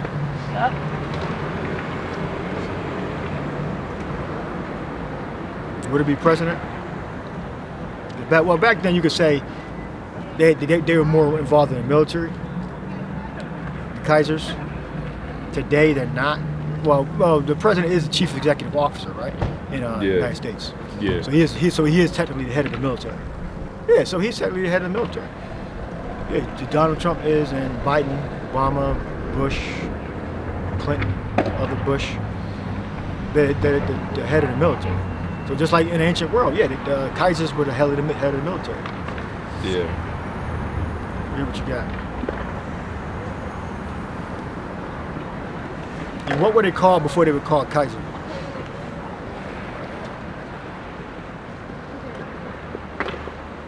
So it says, throughout history, emperors in German-speaking countries have been known as Kaisers. It says the earliest Kaisers ruled during the Holy Roman Empire. It says Kaiser comes from the old High German Kaiser, emperor, meaning emperor. It says, and its Latin source, Caesar. It came in from German. Yeah. Kaiser. Yeah, Kaiser, yeah. All right. That's it? No? Yeah, it's a little more. All right, go ahead. It says, starting in the 10th century, the Holy Roman Emperors began calling themselves Kaiser, and the Austrian and German Empire continued this tradition into the 1800s. It says Kaiser Wilhelm II was the last to use a title as a German monarchy ended in 1918. The Kaiser ruled around, Yeah, I believe his assassination started World War I or something like that. Look up Kaiser Wilhelm. I really believe that's what the excuse there was or something like that. But let's fact check that. But all right, what else we got? What were they called before they were called Kaiser? Caesar. Yeah, it goes back to Caesar. Or it goes back to emperor. It's the same thing. Kaiser and Caesar is the same thing. Yeah, but that's what they were called. They were called Caesar. They were called Caesar before Julius Caesar? Yeah, before the title Kaiser was used, people were called by the title Caesar. The title Caesar comes from the name of Julius Caesar, a Roman dictator. The title Kaiser comes from the old High German word. No, I'm saying Kaiser and Caesar is the same thing. Yeah, I know, but that's what they were saying. The word Caesar. They were saying Caesar. Yeah. Well, I mean, but they were saying Caesar, and then they started saying Kaiser. Well, no, they weren't saying Caesar because there's no C in Latin. Well, yeah. So they were already being called Kaisers already before Julius Caesar sat on the throne. Correct. That's what you're saying. Right. So they were like akin to the presidents. Well, no, it says the title Caesar was originally a surname, but became a title used by Roman emperors after. That's what I thought. So I was right. So the words, but they were called Caesar. Say again? Well, that's what they're saying, right? They were called Caesar, the title used by the Roman emperors after the fall of Julio-Claudian dynasty in AD 68. Right, Then it says the title Kaiser was first used by Holy Roman empires in the 10th century. That's after Julius Caesar. Yeah. So before Julius Caesar. That's what I'm asking. So then before, what was the word they were using before Caesar then? Correct. Okay. Because I know they adopted that name after Julius Caesar, or Caesar, when you say it in English. All right. So what were they called before they were called Kaiser? Definitely wasn't president. President. That's probably sound like. Yeah, it said before the title Caesar was used by Roman emperors, they used the title Imperator, which means emperor. Imperator, which means emperor. All right, what about during the Republic? Because they weren't emperors during the Republic. The Republic was, they weren't emperors. So I can see it being, call themselves emperors. Just look it up in ChatGPT. It's straight forward. They just tell you. Yeah, Well, I mean, that's why I said. I said, what was the word they were using I before will, just- Caesar? That's what I said. just- Before Caesar was used by the Roman emperors, the AI. They used the title Imperator, which means emperor. There's an explanation behind it. Well, remember, the Republic and the Empire are two different kinds of rulership. All right? They're Right. not going to be calling themselves emperors while they have a republic. The Republic is a it's like a democracy. All right? It says So you that don't mix those, you're conflating those two. the title Augustus was also used by Roman emperors, meaning venerable. Venerable? Yeah. Let me do this. So it's not telling you. Yeah, it's not really. I'm not finding a clear answer on it. Can I? Let me use. Yeah, Let me use me an AI on ask. somebody's. Cause I will be like, this phone's too old. Like I gotta update Let me it. see. Yeah. Like I can't. What were the Caesars called before Julius Caesar? Keep it simple. Only give me a short, clear answer. Let's see what we can do.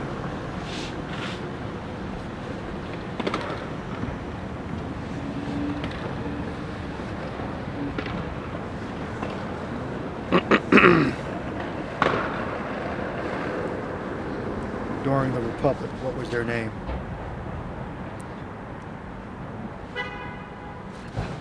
There is it says- Consuls. Yeah, I was They're gonna called say the highest elected office in the Roman Republic with two. It says consul. consuls.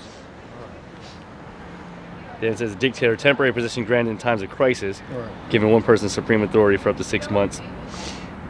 They originated from Julius Caesar's family, Kaiser. So you know there is no C in a Latin. In the Greek and the Latin, it's pronounced Kaiser. All right. How do you say Caesar in Spanish? You say Caesar? Cesar. So you would say, what's that devil's name? Oh, I forget the fucking devil's name. Got that devil in there? Cesare Yeah, Cesare Borgia. You would say It's Italian, yeah, Cesare. Cesare in Italian. Cesare. Cesare in Italian. Yeah. In Spanish, you would say Caesar. Yeah, Cesar. Cesar. Cesare. Cesar. Cesare Borgia. All right, then we got, council.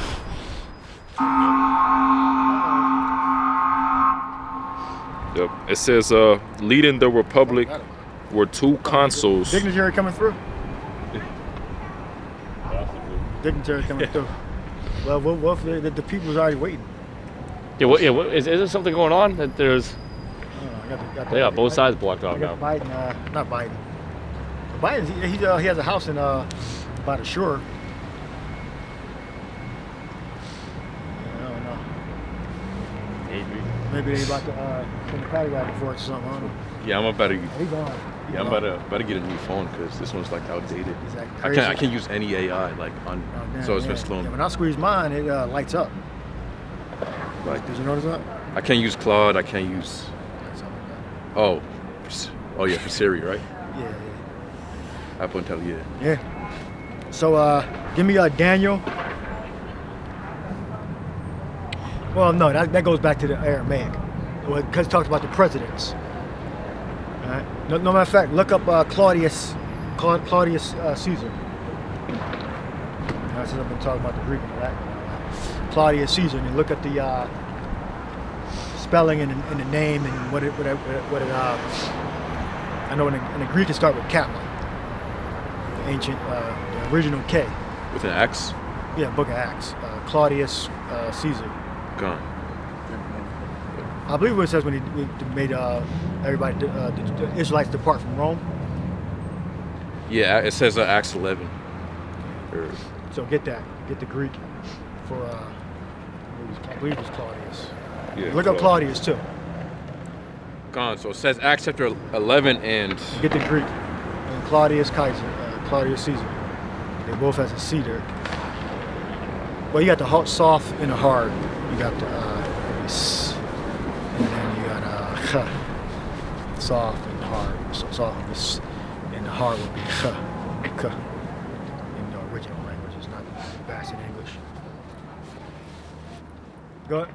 gone. So it says Acts chapter 11 and Same 25. thing with the J. You got the J and the J. You got the G and the J. J would be soft, like Jesus. G would be hard. Go ahead. It says, then departed Barnabas to Tarsus to seek Saul.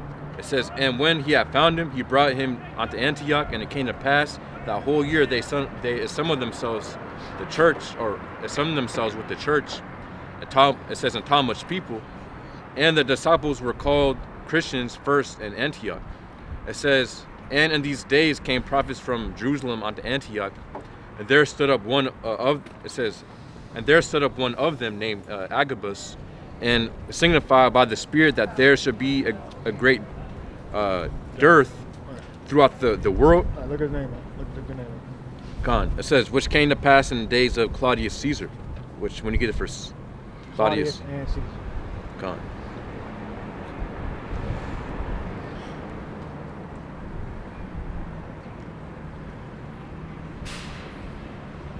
So the Greek. Yo. Can't see the cones. Can't see the cones. Damn. Yeah, he can't see the cones. Shit happens, man. We gotta. Hey, Got Go paid. ahead. He probably makes that turn every day. Claudius. Yeah, so it says Claudios in the Greek, which means lame. It says Caesar, or Claudius C. Caesar, the name of the fourth Roman emperor who came to power in 41 AD and was poisoned by his wife Agrippina in 54 AD. Oh, shit. It says, Claudius, What was the dates again? who came into power in 41 AD and poisoned by his wife in 54 AD. 41. Also, 54, and then 12, 13 years, something like that? Or? 13. And also says Claudius Lysias. It's the other one. Okay. What does his name mean? Claudius, it says lame. Lame? Yeah, lame. Like he's crippled or something? Like lame? Yeah, Yeah. guess so, It's lame. gotta be, Like, 'cause- yeah. Claudius? Yeah. Claudius. Maybe some meaning behind that. Deeper meaning. Hey. All right. Kaiser. Caesar. It says of Latin origin. Yeah, so it says, Caesar, which is Greek word Kaiser, which means, it says right here, severed. Seven. It says the surname of Julius Caesar, which adopted by Octavius Augustus and his successors afterwards became a title and was appropriated by the Roman emperors as part of their title. Yeah, it Because he's says, the first dictator, so they they just use it. They went with it. All right, we all gonna be dictators now, and we're gonna take his name. He's the first to do it. Yeah, and that's what they say. They say, well, we gotta protect the American Constitution because the Republic turned into an empire, and then they became dictators. All right, that's what's gonna happen. But it's gonna be the guise of we still got laws and all this shit. But no, it's going to do exactly what the Roman Empire did. The Roman Republic did, exactly what the Roman Republic did. Gave from a republic to an empire. And then it's gonna be destroyed. It's not gonna like turn into a Holy Roman Empire and all that. The Edomites gonna come in and nah, it's not gonna be like that. You got something you said? No, yeah, I had some more insight on the name Claudius, why he had that name. Claudius? But Okay. yeah. It says so it says origin. The name Claudius comes from the Roman family name Claudius, which comes from the Latin word Claudus, which means lame or limping. The name has evolved to have a more positive connotation. The fourth Roman emperor, who reigned from AD 41 until his death, had many physical and neurological ailments. It was nicknamed the emperor with the shaking head. So, Claudius. Yeah, I knew it was something. Yeah, yeah. that's right. The shaking hand. Oh yeah, that's the Shaking head. Oh, shaking head. Yeah. So he might have had that Michael J. Fox thing. What's Parkinson's? Parkinson's. Yeah. Parkinson's. Yeah. But his head. That's his head. There's Parkinson's in his head. Yeah. Seemed like a lot of emperors had weird physical Yeah, ailments. fucked up. Yeah, like, and the fucked up. curses. Yeah. And the curses. Yeah, They set up proud. by. Yeah, they were set up by the elite back then. You know, the gens. You know. I'm sure if we go into the gens, that's like the ancient Illuminati. Yeah. They even show that in Gladiator 2, how the emperor was like, he was physically unfit and mentally unfit to rule, so it was people over him kind of telling him, you know, guiding him what to do and stuff. So, yeah. Yeah. Makes- No new makes thing sense. under the sun. Yeah. Yeah. He back out. That's right. Yeah, he made a U-turn. Yeah. Yeah, so we got a little history lesson. We got to learn some Greek and some Latin and some origins, and you're a little smarter if you didn't know that before. All right. So let's look up who was. Dogs always like to come over and talk to us. Who was the Kaiser when Paul was judged? Who was the when he went to he had to go to Rome? He was asked the computer, the all-knowing computer, and he'll tell you immediately, like, what? Right there. And then somehow he'll give you too much fucking information too. You got to talk to his ass like, just give me exactly what I want. Don't give me history. I want 3 lines, not 5 fucking paragraphs. It looks like the only one I can use is DeepSeek because I'm on like this is on iOS 14. You might get punished by Trump if you, Oh yeah, I heard about that. Yeah. if you go beyond. Just trying to if it gets too smart. What was the question during Paul's? Yeah, when Paul went to Rome, who was the Kaiser? Who was the Caesar? When Paul went to go to the judgment seat. I remember Bernice. I remember that name. That's a woman now. It's probably in the book of Acts, but I just asked the all-knowing computer and he'll spit it out. Who was the Caesar during Paul when Paul went to Rome? He said the reigning Caesar was Nero. Nero. Claudius Caesar Augustus Germanicus, who ruled from 54 AD to 68. Yep. Nero. Nero was Nero. notorious for his cruelty, and later around So 64 AD he launched. Nero name is Claudius. Was that? So Nero middle name is Claudius. Yep. So is he related to the same clause we read in Acts 11? That's the computer. Yep. You know, I'm on my computer. Yeah, they've been writing about this since, I think we talked about this last week too. Yeah, they've been writing about this, the elite, like Gene Roddenberry, Star Trek, the original Star Trek from the 60s. So if he wrote that script in the 60s, they were talking about that, and they think takes probably from the 1800s. And it came into power, probably from the 1600s or 1300s. Yeah. They've been passing the information down. You know? Yeah, they- All-knowing computer. Now they want to have everything. They want to have the car on the damn AI. They want to have the banking system on the AI. Because the AI can think faster. It can find mistakes. Like ask the AI, So- what's the Yeah, give me it's- 5 advantages of AI integrated with banking. Ask him that. What do you have? Yeah. So I asked it. You call 5 it the advantages of all-knowing. AI. It says yes, Emperor Nero was related to Claudius. Says So that's the family name, Yeah. Claudius. So see, this all set up. Acts 11:28. A prophet named Agabus predicts a famine during the reign of Claudius, which historically occurred around 46 to 47 AD. The same. Is Yeah. Nero. Yeah. It says Nero's mother married Claudius in 49.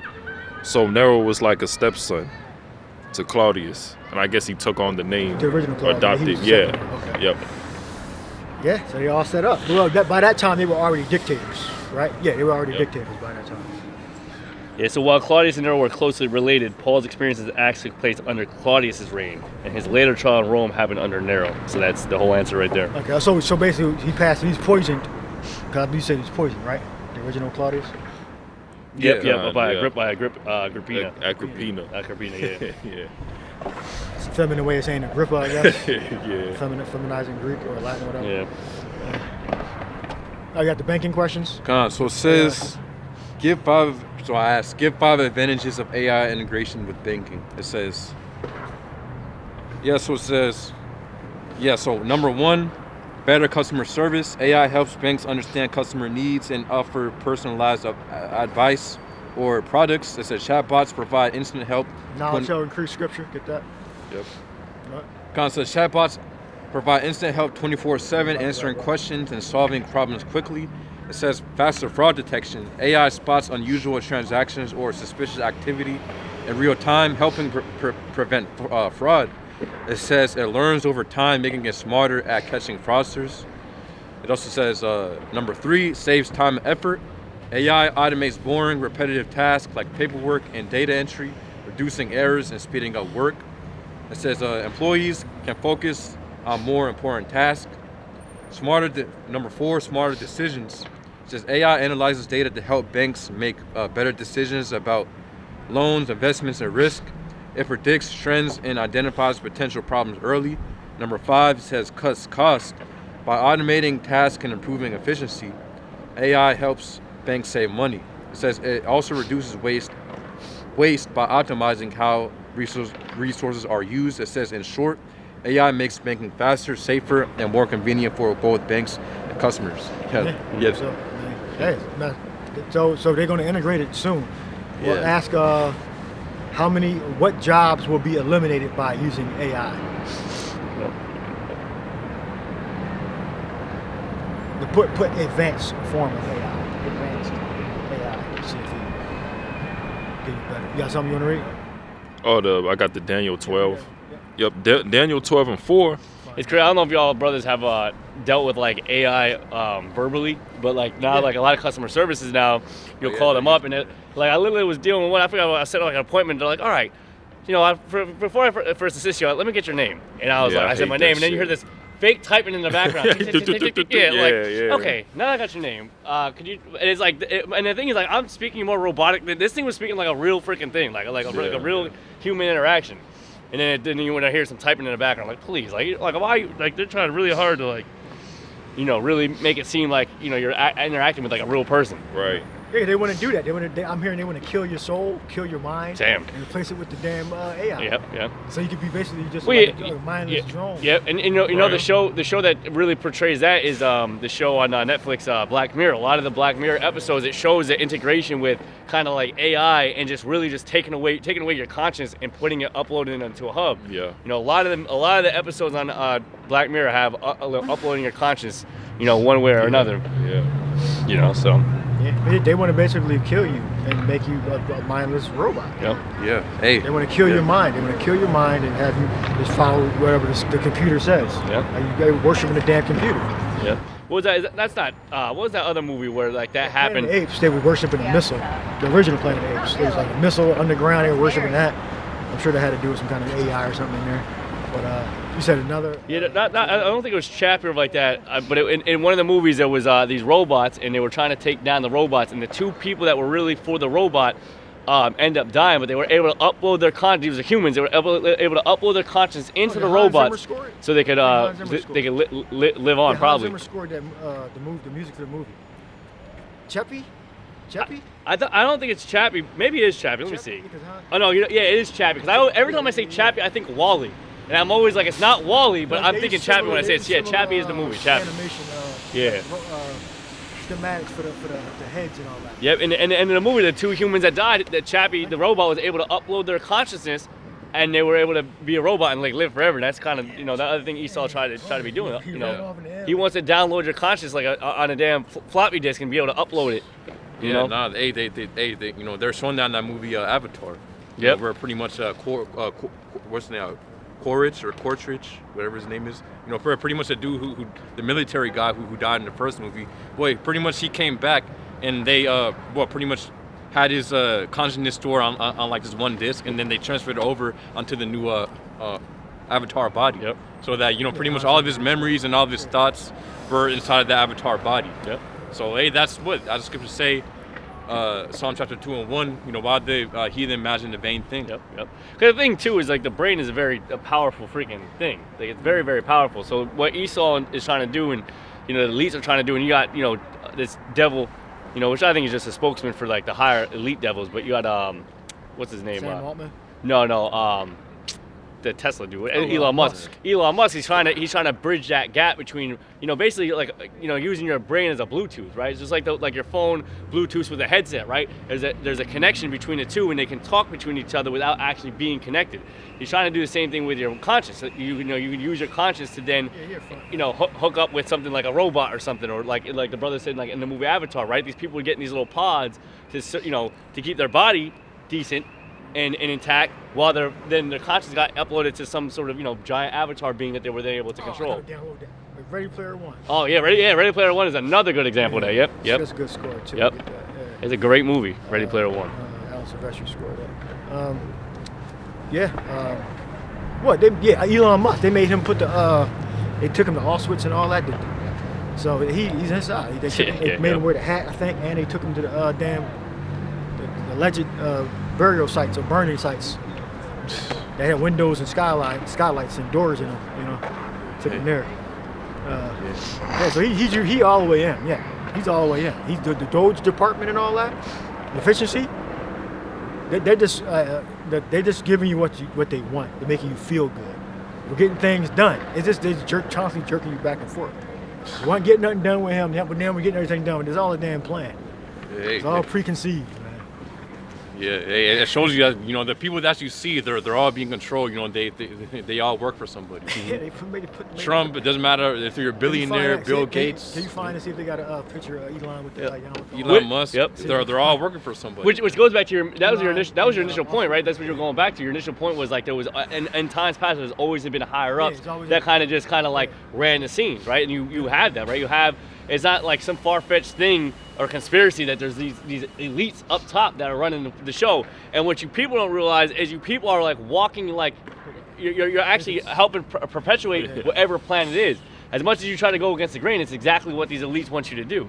So these Edomites don't have no real full autonomy. They're falling completely victim to what these elites want them to do. They're falling right in line. Everything's their rise was all about they gave them money. Yep. They gave Trump a bunch of money. They gave Obama a bunch of money. They even gave Kamala a bunch of money. But that was a damn joke. She was never going to win anything. Upgrade is another good movie about AI. I know we bring that out a lot. The History of You. Is that the one? Elysium. That's with what was that with? Matt Damon. Yeah. You watch that movie too if you haven't seen Elysium. Yep. Elysium is like the Greek version of heaven, I believe. It's Greek. Elysium. Then you got RoboCop. Yeah, that's the slow motherfucker. Yeah. I don't think I've ever seen Ex Machina, but I heard that was a pretty good one. I don't think I've ever seen that. Yeah, watch that. When that first came out, gotta put that on my list. Yeah, 2014. Yeah. That's good. It's drama. It takes place in a house. Yep. Well, remember in the Black Mirror version. Remember in the Black Mirror version, the woman was really upset that her man died, so then she was able to upload his conscience to that body, and it was like, she was basically talking to it like AI. She's like, listen, I want you to do this, and then it's like, sure, I can start doing that for you, but she was like, she wanted her husband back so badly, but They like running with a flag back and forth. A sodomite parade or something? Nah, I just don't. They like. I mean, they are fucking half naked for some reason, but they ain't naked, but they're running with a pink skirt. Look, he running with tidy whities on. they sure acting like it ain't cold out. Only, Edomites, man. Sodomite. The same one they would be in Philly, right? No, this is different. No, the ones that in Philly, they'd be butt ass naked. But they a little more conservative in Delaware. That's all. They look like they're dressed up like a fucking convention. Oh Lord, like, that's gotta be sodomite. That fucking pink tutu. They more conservative, a little more conservative sodomites. This is what you get when you express when you give the ability to express yourself. But you're in America, you can do that. The freedom of express, the freedom to express yourself. Unless it's in righteousness, then you get persecuted. Yeah. In wickedness, you have freedom to express yourself. But yeah, anyways, like they really want to, and that's why there's all these things that's collecting data. Everywhere you go, there's things collecting data on you specifically. Yeah, and they got super compression technology that we don't have access to. Oh yeah. They can have like a terabyte down to probably 100 megs probably. I don't know what it might be even lower than that. Maybe it was, I don't know what Google using and and Sam Altman. Oh yeah. And then that's the thing. Video, cause man, and TikTok, when they're using the same tech or similar tech, they get all of their videos compressed and then stream it. The technology they got to be using for the business model to work. And they collect data. Everything that's transmitted gets collected. And stored, copied, and some light drive or clock. Man, I don't know. Electromagnetic sphere. Yeah. Drive. No, they already have quantum computing. Yeah. So yeah. There was the elders used to bring this out back then. There was like this device that collects everything transmitted and it collects the data. Yep. It's in America. It's some device. It looked like an orb or a ball or something like that. But in order to interpret it, you're gonna need supercomputers or AI to basically sift through the data to find out, whether a terrorist attack about to happen. Right. Well, I looked up here, like they even say that like when you typically delete like a file. When you typically delete a file like on your computer, it don't actually delete it just suppresses it. Or remove the location. You have to actually write zeros onto the disk, like to actually delete. That's why like there's like what's that? Is that so really? Like you keep formatting it. Yep. No, seven times or. No, like you have to do like a slow format, like a quick format. It's just like it just deletes it, but everything's still there. Like you have to do like a slow. It deletes it to a point to where like it can be overwritten, but it doesn't actually. And then the thing is like you can use specialized tools. Like that's why I use this story a lot. When I was back in high school, this was years ago. Back in high school, this guy wanted to be a data, some sort of like data analyst. Kind of, not necessarily an analyst, but he wanted to basically be like for the government, like basically like seek after data like that. I forget what they call that. Data entry. No, I forget what it's called. But anyways, he basically said that after schooling and all that, he went and got a hard drive off the internet and off of eBay. Or randomly bought a hard drive that was supposed to be wiped clean. He was able to get all kinds of stuff on this guy. Even though he thought he deleted his hard drive, he was able to use specialized software to like really go in there and recover them files. Because them files, like as you delete them, it doesn't actually delete. You have to like write that stuff or do multiple passes. Because I think there's what's that one software that we? Hard drive size the scan. There's that. I think it's CC Sweep or something. There's a software that's like a really good software to use. It's like free that you can get on your computer. Or shred, like when you shred. And there's an option that like says like do 10 passes to constantly keep, but. They basically say that even though you do all that, it still shows it somewhere. And there's been times where I've deleted things multiple times, and then when I'm going deep into my computer files, I'll go deep into something. I see like a random ass something dot this. I'm like, wait a minute, I fucking deleted it. And then I'm able to click on it. I'm able to see at least some sort of. I'm like, oh, I know I deleted this. 100-fold. It's like, why am I still seeing remnants of it? Somewhere. Yeah. It's that super compression. It's just the capacity already been there. Yep. But we don't got the technology. Like we got a terabyte hard drive. It really can store 100 terabytes, but it's only a terabyte that we got access to. Right. In a way, all things are interconnected now. It doesn't take much for that to go right to a hub somewhere, right into the cloud somewhere. As much as you think that your data is not compromised, your data is getting compromised every single fucking day. Who reads? On Blades? That's crazy.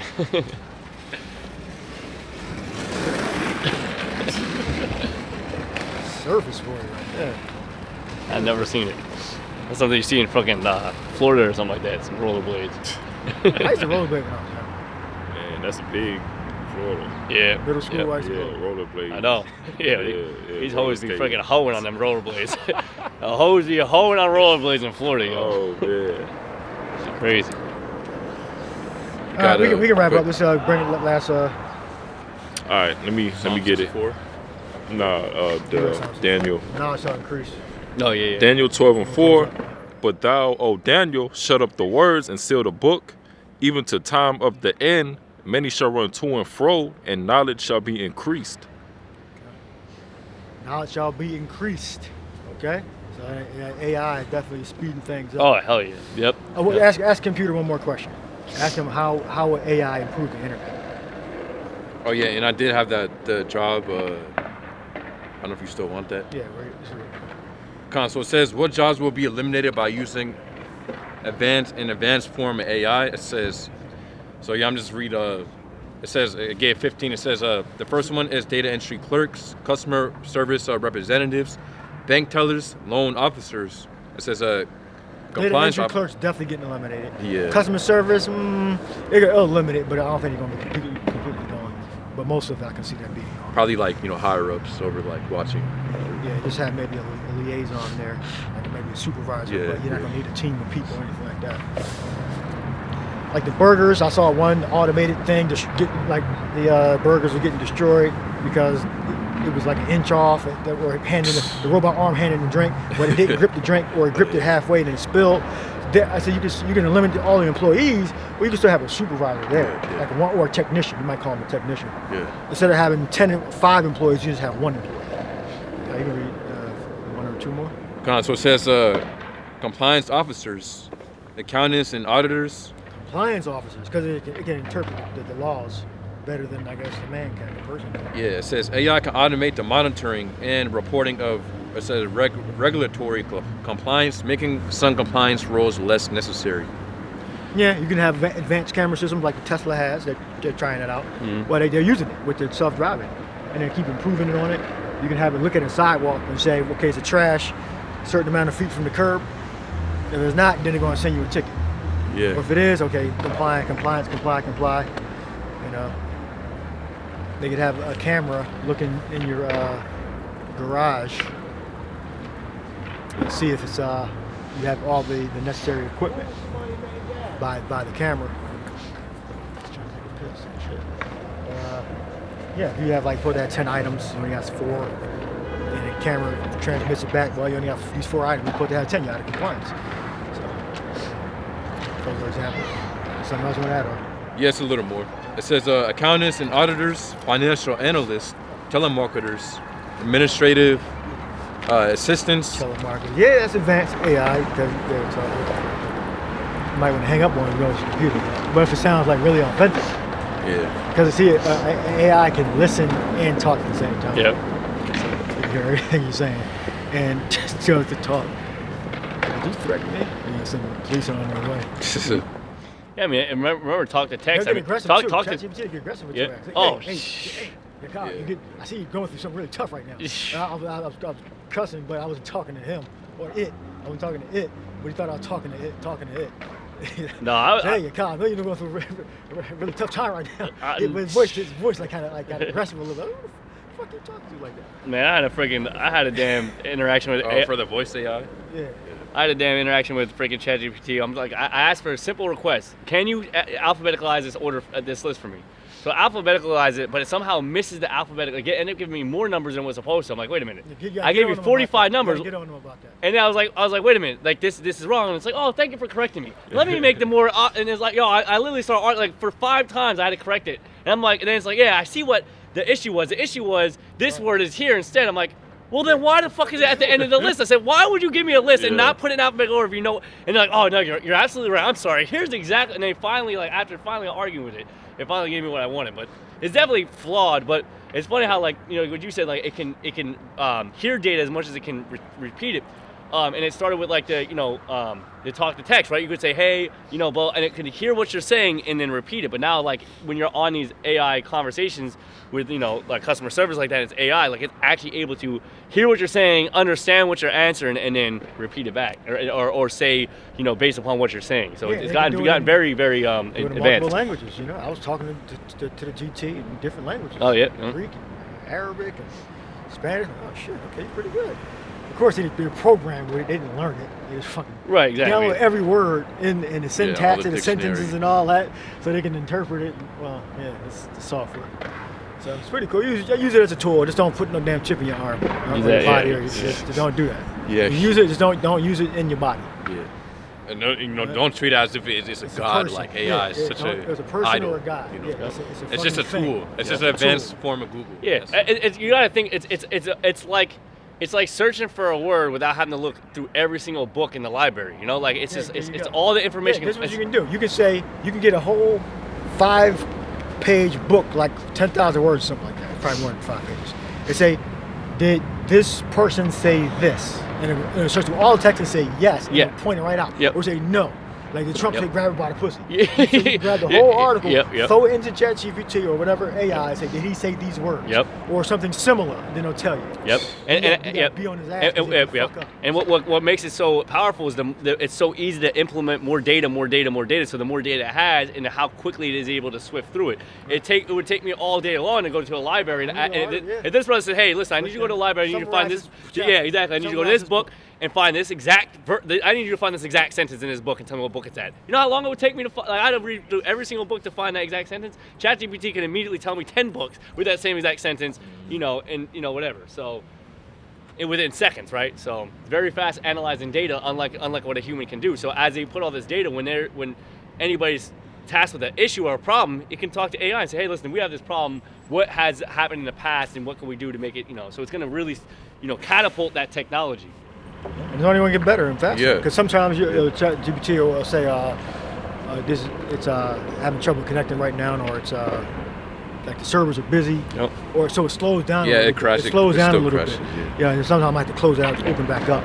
Which is funny because It's going to improve. Yeah, but here's the thing: what we got to the public is not what the higher ups are using. Oh, and they develop stuff for the military too. So. Yeah, you gotta understand. What we got is the low level, And first off, ChatGPT was free for all. Now you have to pay for the subscription to get because you only get like a little bit to use with ChatGPT, and then you go over.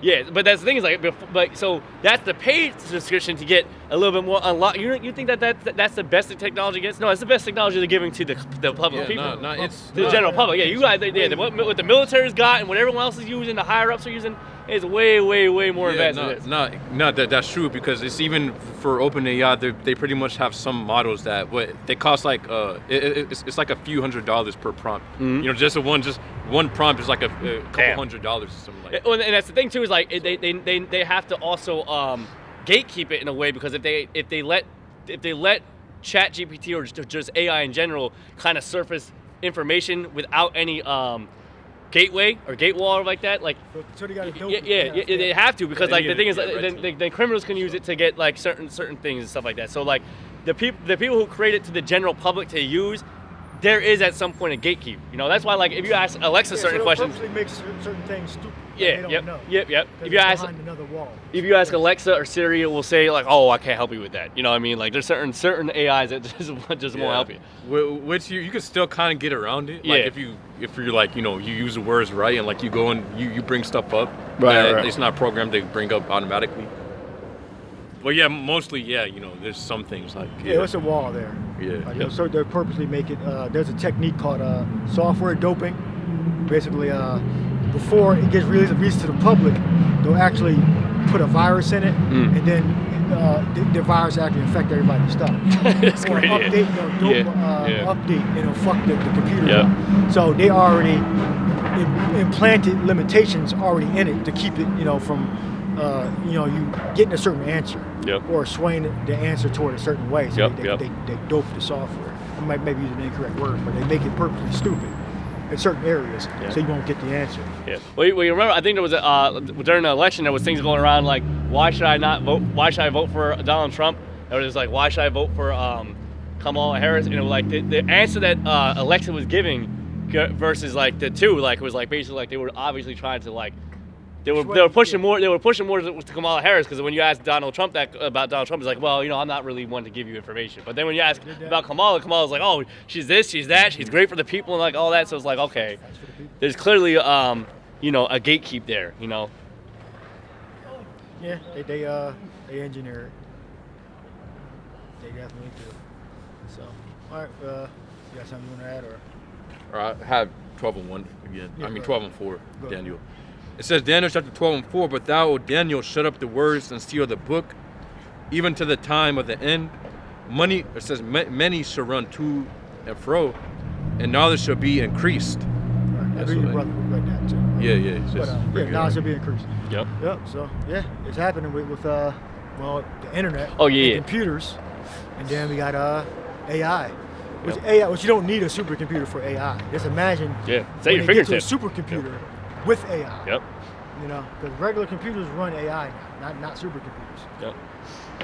I'm just going to read this real quick to kind of prove the point. It's a little bit of what ChatGPT said, right? So I said, how is AI improving the quality of technology? automation and efficiency, smart decision making, improved healthcare and biotechnology. I'll read the full points for that. It says AI enhances medical diagnostics, personalized treatments, and drug discoveries. Examples: AI-powered radiology tools detect disease like cancer earlier and more accurately. So that's how can that then be implemented into like the CHIP? It very well can be, right? Advanced cybersecurity, enhanced user experience, smart consumer technology. AI. Read the bulletin points in this one. AI-powered smart homes, self-driving cars, and wearables, making them more adaptable and responsive. An example: Tesla's autopilot uses AI for real-time driving decisions, right? So or Tesla's auto drive feature. It uses AI. It uses cameras. It translates the data that it's given to dictate whether or not it's going to slow down, speed up, take its left, take its right. And they map the streets out too. Yep. So that got to be, I don't know how they do it, but they record the street. Yep. So I don't know if it's stored. Is it shared across a network? Do they have like super compression inside the computer? Like it's going to know where the potholes at. It's going to map the potholes. I'm not sure if I start reading into how Tesla works. I'll get the answers. Now the thing is, like, I feel like that we kind of like really plateaued in technology in the last, I would say, 5 or 10 years compared to the previous 10, 20 years ago. Technology has really catapulted. I mean, if you go from the 1800s on through, I mean, we look at how the computer progressed, how the cell phone progressed, right? Everything's getting faster. Yeah, but it really has. Every revolution has gotten faster. Yeah. So it's like, okay, I asked, how can AI help achieve the next level of innovation of technology? So AI-driven scientific discoveries, anonymous and smart systems, next-gen human AI collaboration, AI-enhanced tools will augment human creativity and problem-solving abilities. So AI co-designing products with engineers, improving architecture, and even assisting in coding. AI enhanced creativity and innovation. They're going to need coders anymore that can fix problems if they already train it on what it's supposed to look like. If they know what it's supposed to look like, they don't need somebody to type something in computers and use the mouse and all that. Well, it says AI enhanced creativity and innovation. AI will assist in art, music, design, and storytelling, pushing creative boundaries. And we already know. Was it? Yeah, they're gonna be copying. Yep. Like mathematics, then you can replace a human with mathematics and letters. Yep.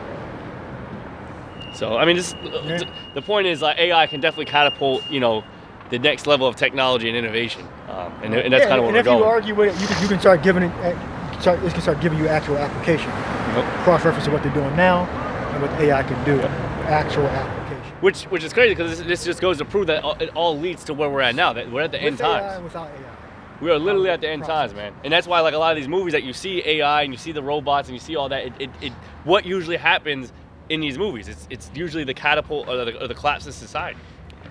Society soon collapses after they start relying too much on technology. So. Yep. All right, so you got there. Hope y'all edified. Shalom. Next week. Shalom.